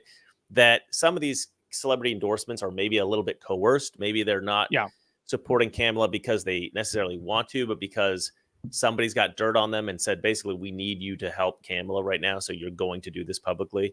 Otherwise, you know, something might get out to the press about you. A lot of people think that that's true. Now, do I know that that's true? No, I do not. That's why I put it in this sort of parody form as opposed to doing a political analysis video where I say this is what's happening. Because I don't know. I don't know if that's actually happening, but I suspect that it is, at least with some of these celebrities. And so I put it in the video as a bit of a joke, but it gets people thinking. It gets people talking. Is this what's really going on? Is this why she gets these celebrity endorsements? And we know that there's a lot of weird stuff that goes on. Yep. You know, we know that happened because of the Epstein. And again, No. I'll go back to that Elon but- interview with no, let me finish this. I'll Go go ahead. back to that Elon interview with Tucker Carlson because he said something really brilliant. He said, not a single person in the whole world has been prosecuted who was a client of Jeffrey Epstein. Not a Yes. single one. Not even Exactly. the worst perpetrator. They haven't gone in and found the worst one and gone, let's at least prosecute this guy. It's at least arrested. Exactly. They've arrested no one. They prosecuted no one. Exactly. This shows you the power of these people and what they're doing with this information. They're not trying to stop people from committing horrible crimes. They're not trying, or even as a deterrent for people to be evil. They're just letting people be evil and then using that against them. So the people who are supposed to be enforcing the laws are also criminals in this case, blackmailing other people. So we need to really clean house. We need to really fix America. It's become far, far too corrupt. And to me, the celebrities endorsing Kamala is probably all part of that. Yeah, and the thing is, like, when you look at that, these people don't want to lose.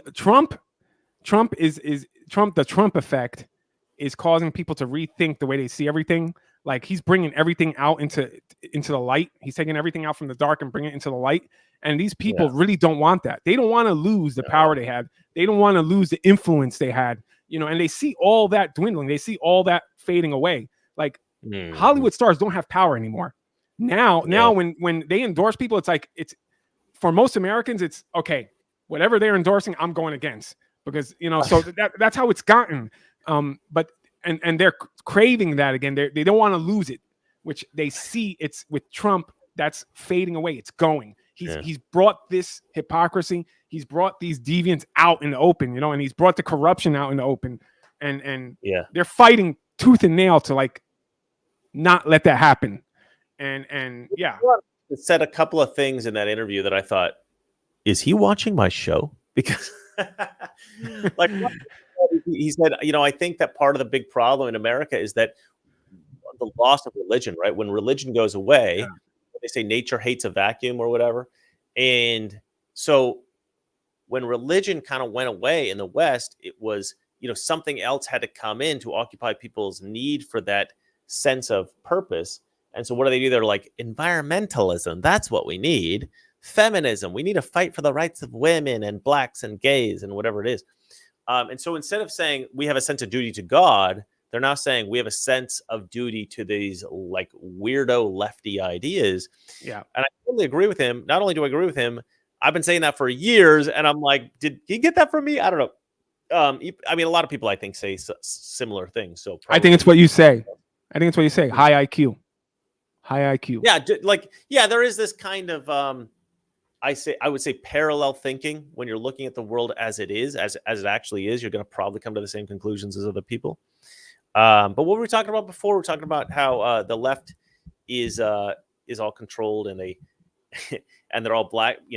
Whatever, they're the Epstein list and all these people are corrupt and all this kind of stuff. Oh crap! I lost my train of thought. But anyway, Elon Musk made another good point. No, I'll just say, even like people are saying P. Diddy's gonna have all this stuff's gonna come out. No, it's not.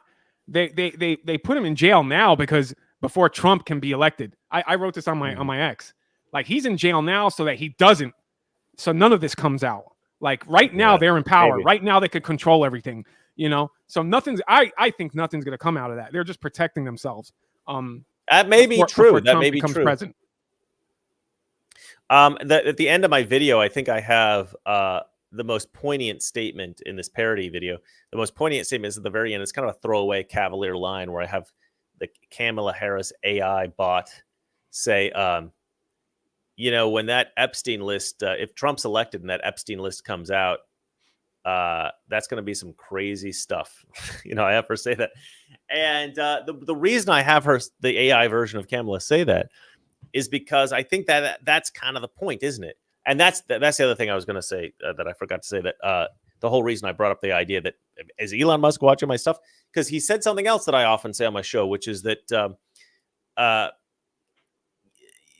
this Epstein list, not just the Epstein list, but a lot of the corruption in DC, other stuff as well, other corrupt stuff that the FBI might have files on people, whatever it might be.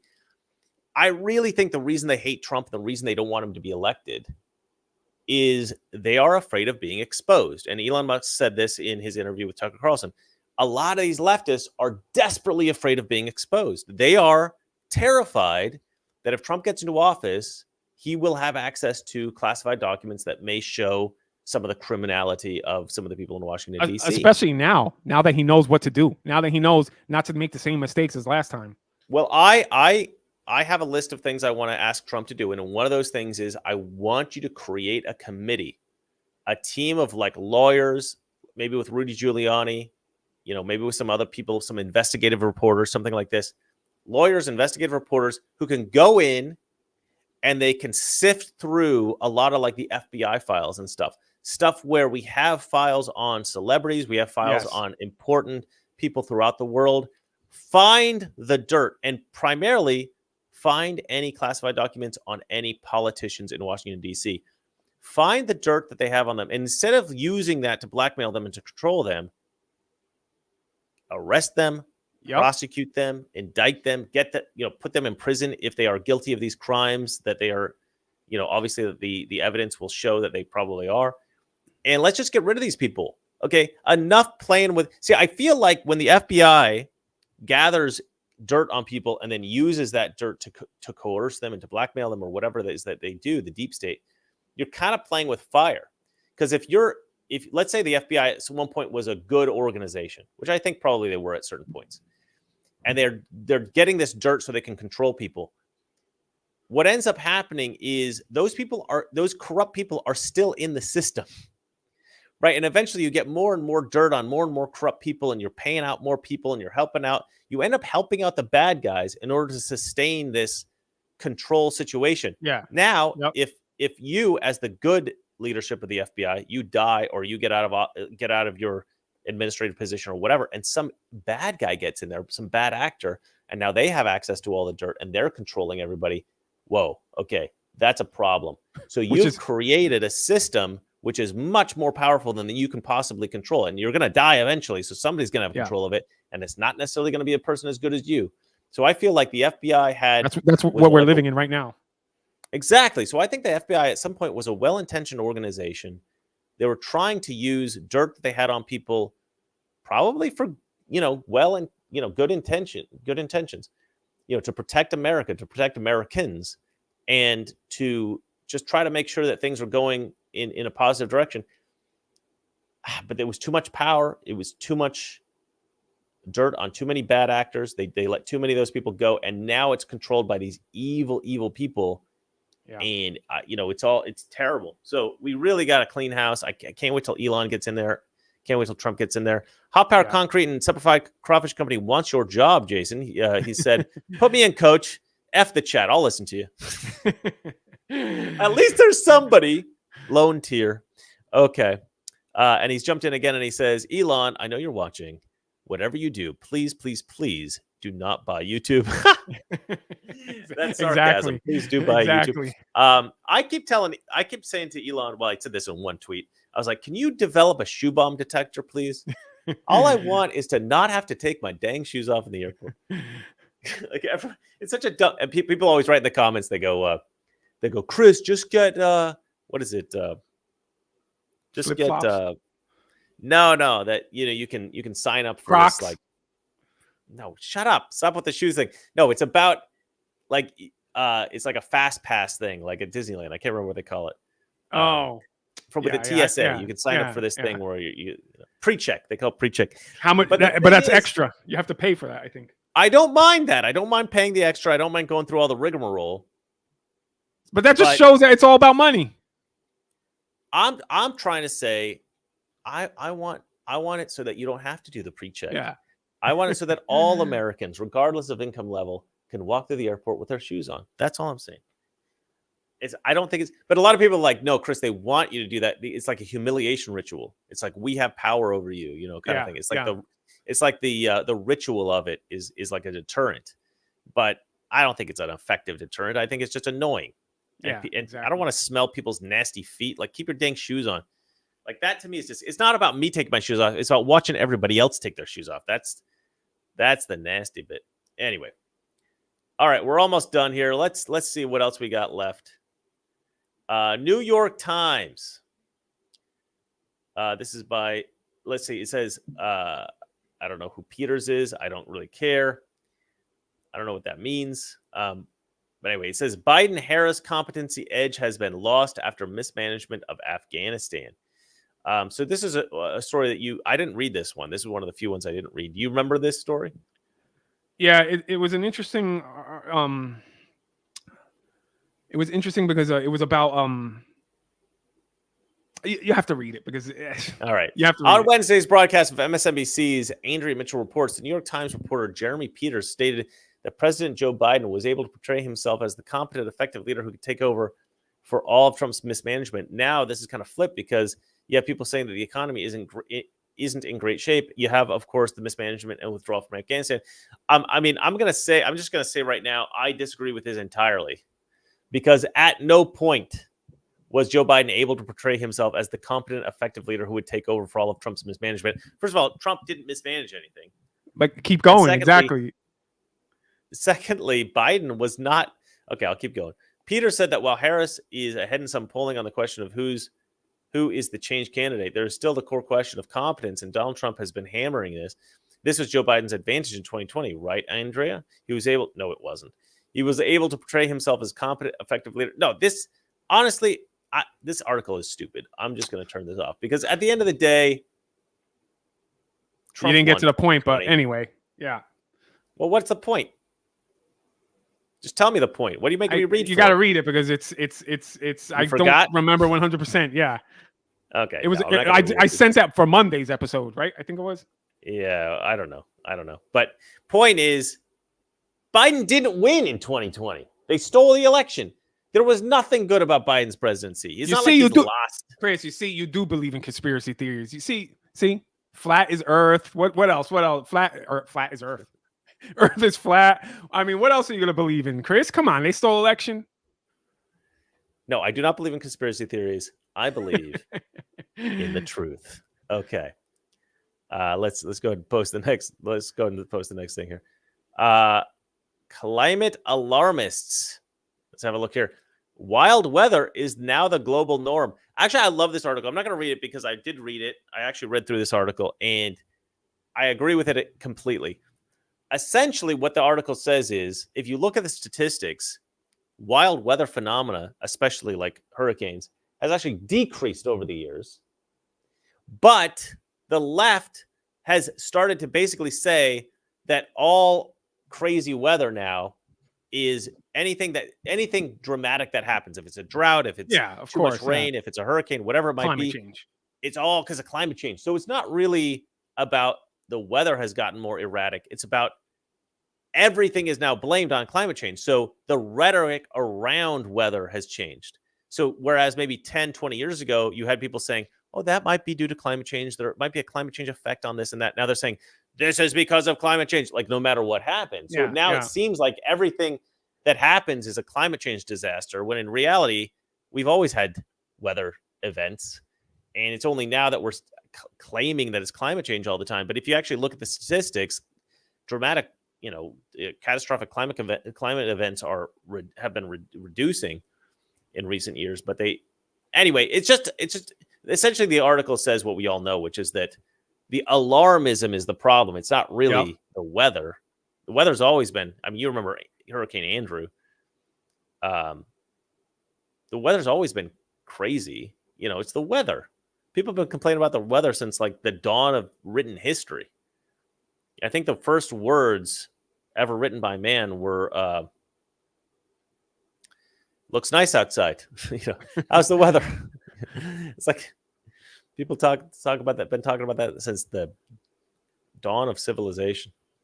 Yeah. Anyway, what was your thoughts putting that up? No, I just thought it was an interesting thing with what's going on now. You know, it's your atypical. I thought it was a good article. You summed it up pretty good. But I mean, the whole thing, the whole climate change, even the name, it's like so stupid. Duh, obviously the climate changes. I mean, it changes 4 times a year, doesn't it? Not here in Florida, but but it's like it's so stupid. Yeah, you know? the term climate change. You know, it used to be global warming. They they can't say that. The globe isn't warming as consistently as we thought, so we'll call it climate change, which encompases everything. Remember whatever happened to the ozone layer? Remember that one? Well, there's two ways they use the term climate change. I've mentioned this before on the show. Basically, it's like a little rhetorical trick. So the term climate change could essentially mean the climate is changing. Which everybody believes. I would say 100% of people believe that. And then they also have this concept of climate change, which is better described by catastrophic anthropogenic climate change. Now, catastrophic anthropogenic climate change is oftentimes what they mean when they say climate change. And what is that? Say that 5 times really fast. What is catastrophic anthropogenic climate change? Well, it means climate change that's caused directly by human activity that will certainly lead to a global catastrophe, right? They actually call it what do they call it? It's called nuclear war. They call it an existential threat to humanity, right? So they call it like existential threat, the threat to our existence. Our entire existence will be obliterated. The world will end, you know, as AOC likes to say, the world will end in 12 years.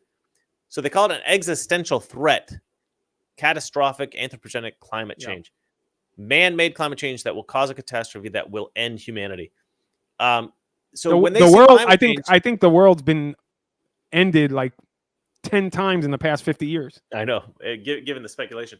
Well, so when they say the word climate change, sometimes they mean catastrophic anthropogenic climate change, and sometimes they just mean the climate changes, and they switch it up. So they will say to you, do you believe in climate change? And you say, no. What you're saying, when you say no, you're saying, I don't believe in the catastrophic anthropogenic climate change. But they say, well, but wait, so you don't think the climate changes though? And you're like, well, you know, of course I think the climate changes. But they're like, oh, so you're a climate change denier. But the thing is, they'll change the definition to make anybody who doesn't believe in the catastrophic anthropogenic one, to try to make them seem crazy, but then they'll switch it to the anthropogenic catastrophic one when they're trying to tell you that we need to do something about it because otherwise we'll all die. So look, let's talk about one or the other. I mean, they need to be more specific when they talk about it, but it's a good trick for them. It's a rhetorical trick that allows them to seem like they win arguments, but just be aware of that. It just annoys the hell out of me. All right, let's get to the last story, which I don't want to cover. This is the most depressing, horrible story I've ever read in my life.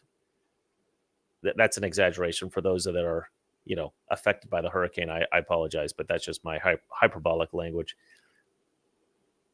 Breaking.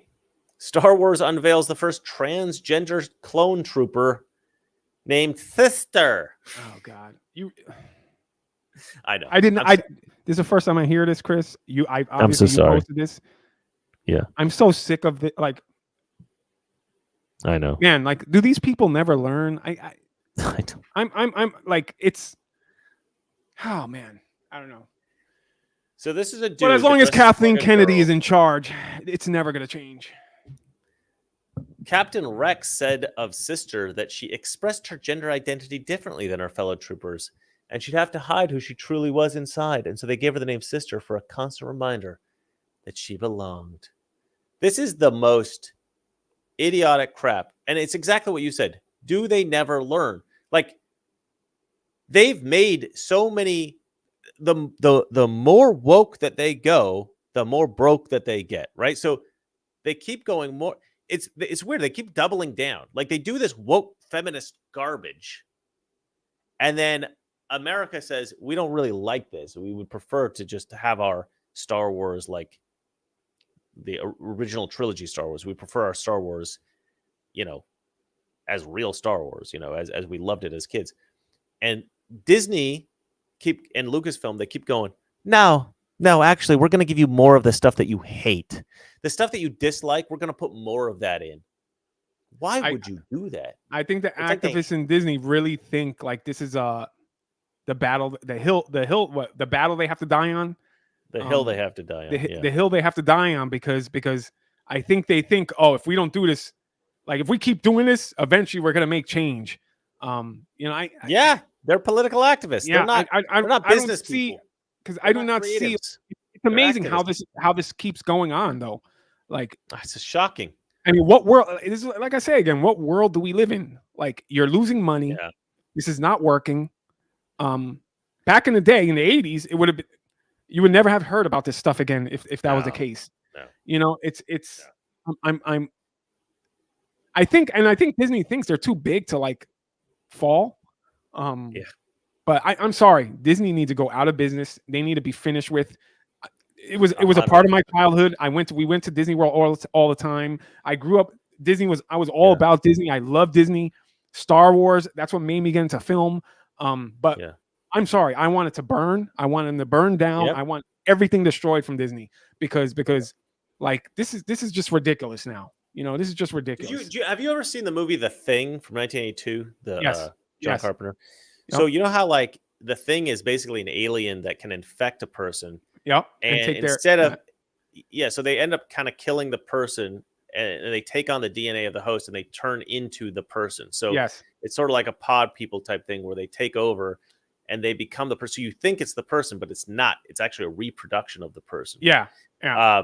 That's what's happened at Disney. That's what happened to Star Wars. Yes. It's this artificial fake version, alien version that kind of looks like the original, but is completely, you know, it will kill you. You know, it's dangerous. What's also interesting about that, so we reviewed that movie. That's going to come out tomorrow. Our review of The Thing.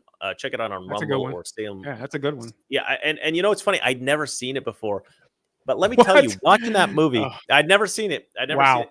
And there are problems with the movie. I understand why it didn't do so well when it first came out because it's like the effects and stuff are a little bit too in your face and gruesome. And but that's one of the great things about it. But the thing is, I think at the time people were hoping for something a little bit more sophisticated, like Alien. Like Alien is a movie you can watch today, and it looks. I mean, it's beautiful. Like it works so well. That's like, true. You really think that Alien is real, you know? But none of the aliens, none of the effects in this movie, you can tell it's like plaster or whatever it is that they've used to create these monsters. You can tell that it's like fakey kind of. So it doesn't have that sort of same seamless beauty of the effects of something like Alien. It doesn't have that level of sophistication. But it's such a fun movie and it's so crazy. Yeah. You know, but the thing is in the 80s, they didn't care about like this kind of crap about trying to tell these feminist stories or anything. So you got these guys like, bring in the flamethrower, you know? It's like you've got these great moments in this film, and Kurt Russell is just such a badass, this rogue character. And he's just trying to kill off this alien, before it can get out and kill humanity. And he's like, we're gonna die here, but we're gonna take this thing with us. And isn't it great? And it's so great, like the location, like in Antarctica, right? It's great. It's this isolated place. Gorka goes on about like the atmosphere of the whole film is great, and there's so much about this movie that is worth watching. I do give it a little bit of he got mad at me because I was criticizing it because I said the effects weren't as good as Alien, and he goes, yeah, but they hid the alien in Alien, and I go, yeah, and that was the right decision.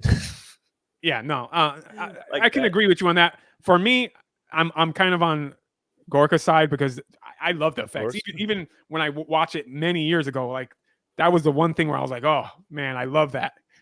Well, there's something, and I did mention this when I was talking about it in the review. I said, look, the effects don't look as naturalistic as maybe some of the computer generated effects would today, but I think some of that artificiality actually adds to the creepiness.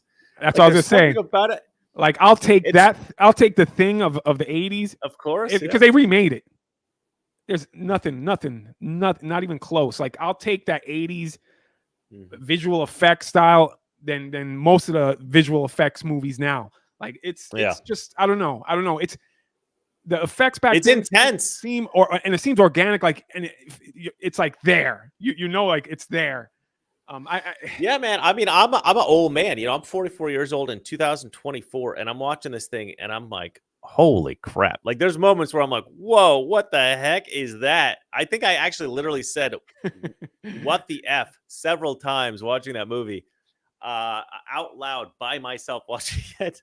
Yeah. I invited a couple of girls over to watch, but they were like, "No, this does not look like a good movie." And by the time I was done, I was like, "Fair enough. This is it's a dude's movie." Yeah, I try to watch with my wife. My wife liked it and everything, but I mean, it's not something she would. No, it's not a movie for chicks. It's not a movie for chicks. And it's all guys. There's not a single woman in the entire movie, and it works great. You know, it's fine. I think Carpenter was like that. He used to do that where he just wouldn't put women in his movies all the time, or like very, very seldom. And it worked. You know, there was this thing back in the day where you could just have a movie that was masculine, and that was it. It was just a movie about guys doing guy stuff, and it was okay. But you take Alien,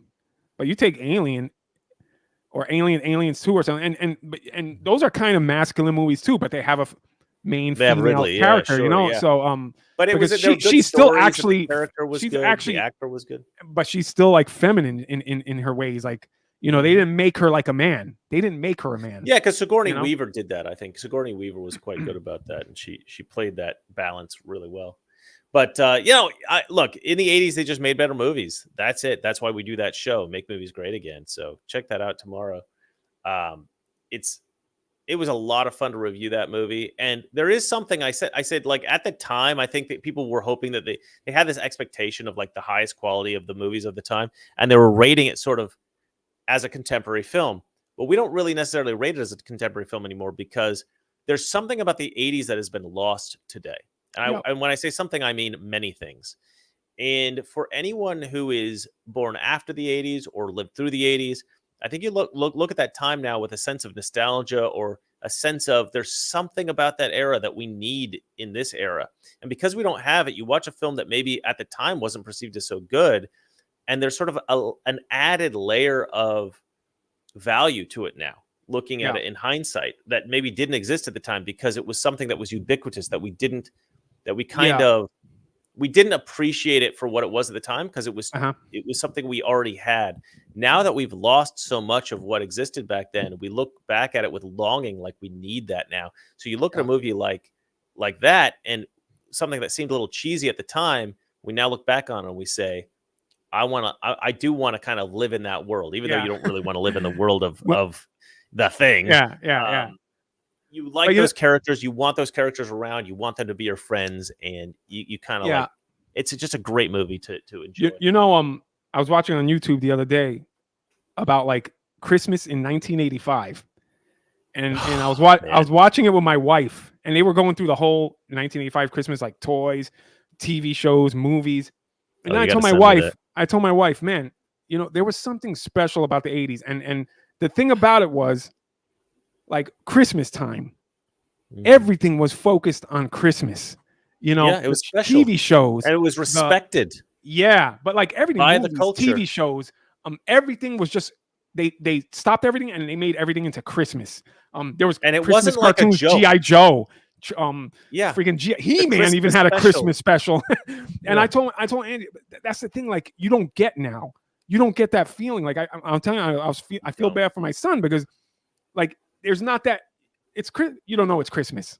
Like it's but back then there was this sense of like, okay, it's a certain time of the year, you know, and we all understood that, you know, like as a culture here in the United States, you know. It was unifying. It was unifying. Yeah, and that's like one of the examples I could think of. Yeah, it's like one of the examples I could think of how like times have just drastically changed. That's such a perfect example. Yeah. So yeah, I mean, I get watching that stuff. I get nostalgic, and I would tell my wife, man, the 80s was such an amazing time. Yeah, I was a freaking itty bitty little kid, but man, it was such an amazing decade. I think that was like one of the last decades that America was like America, and it was just a different world, different place. Yeah, I think even Christmas just kind of like dissipated slowly over the course of the 90s, and by the 2000s it was kind of gone as like a cultural phenomenon. Yeah, we still celebrate Christmas, but it's just nothing like what it used to be, and it is sad, man. It's sad. So we need to bring back Christmas, bring back going to church, bring back traditional values, and on that emotional bombshell. We'll leave it there, ladies and gentlemen. No more transgender Star Troopers. Bring back original trilogy. Yeah, go on that emotion. You guys controlling the weather. Please let it snow here in Florida, so I could have a Christmas with snow. please, Harp. Please make it snow here. If you're gonna give us hurricanes, you might as well give us some snow. I mean, just throw that in there a little bit extra. All right.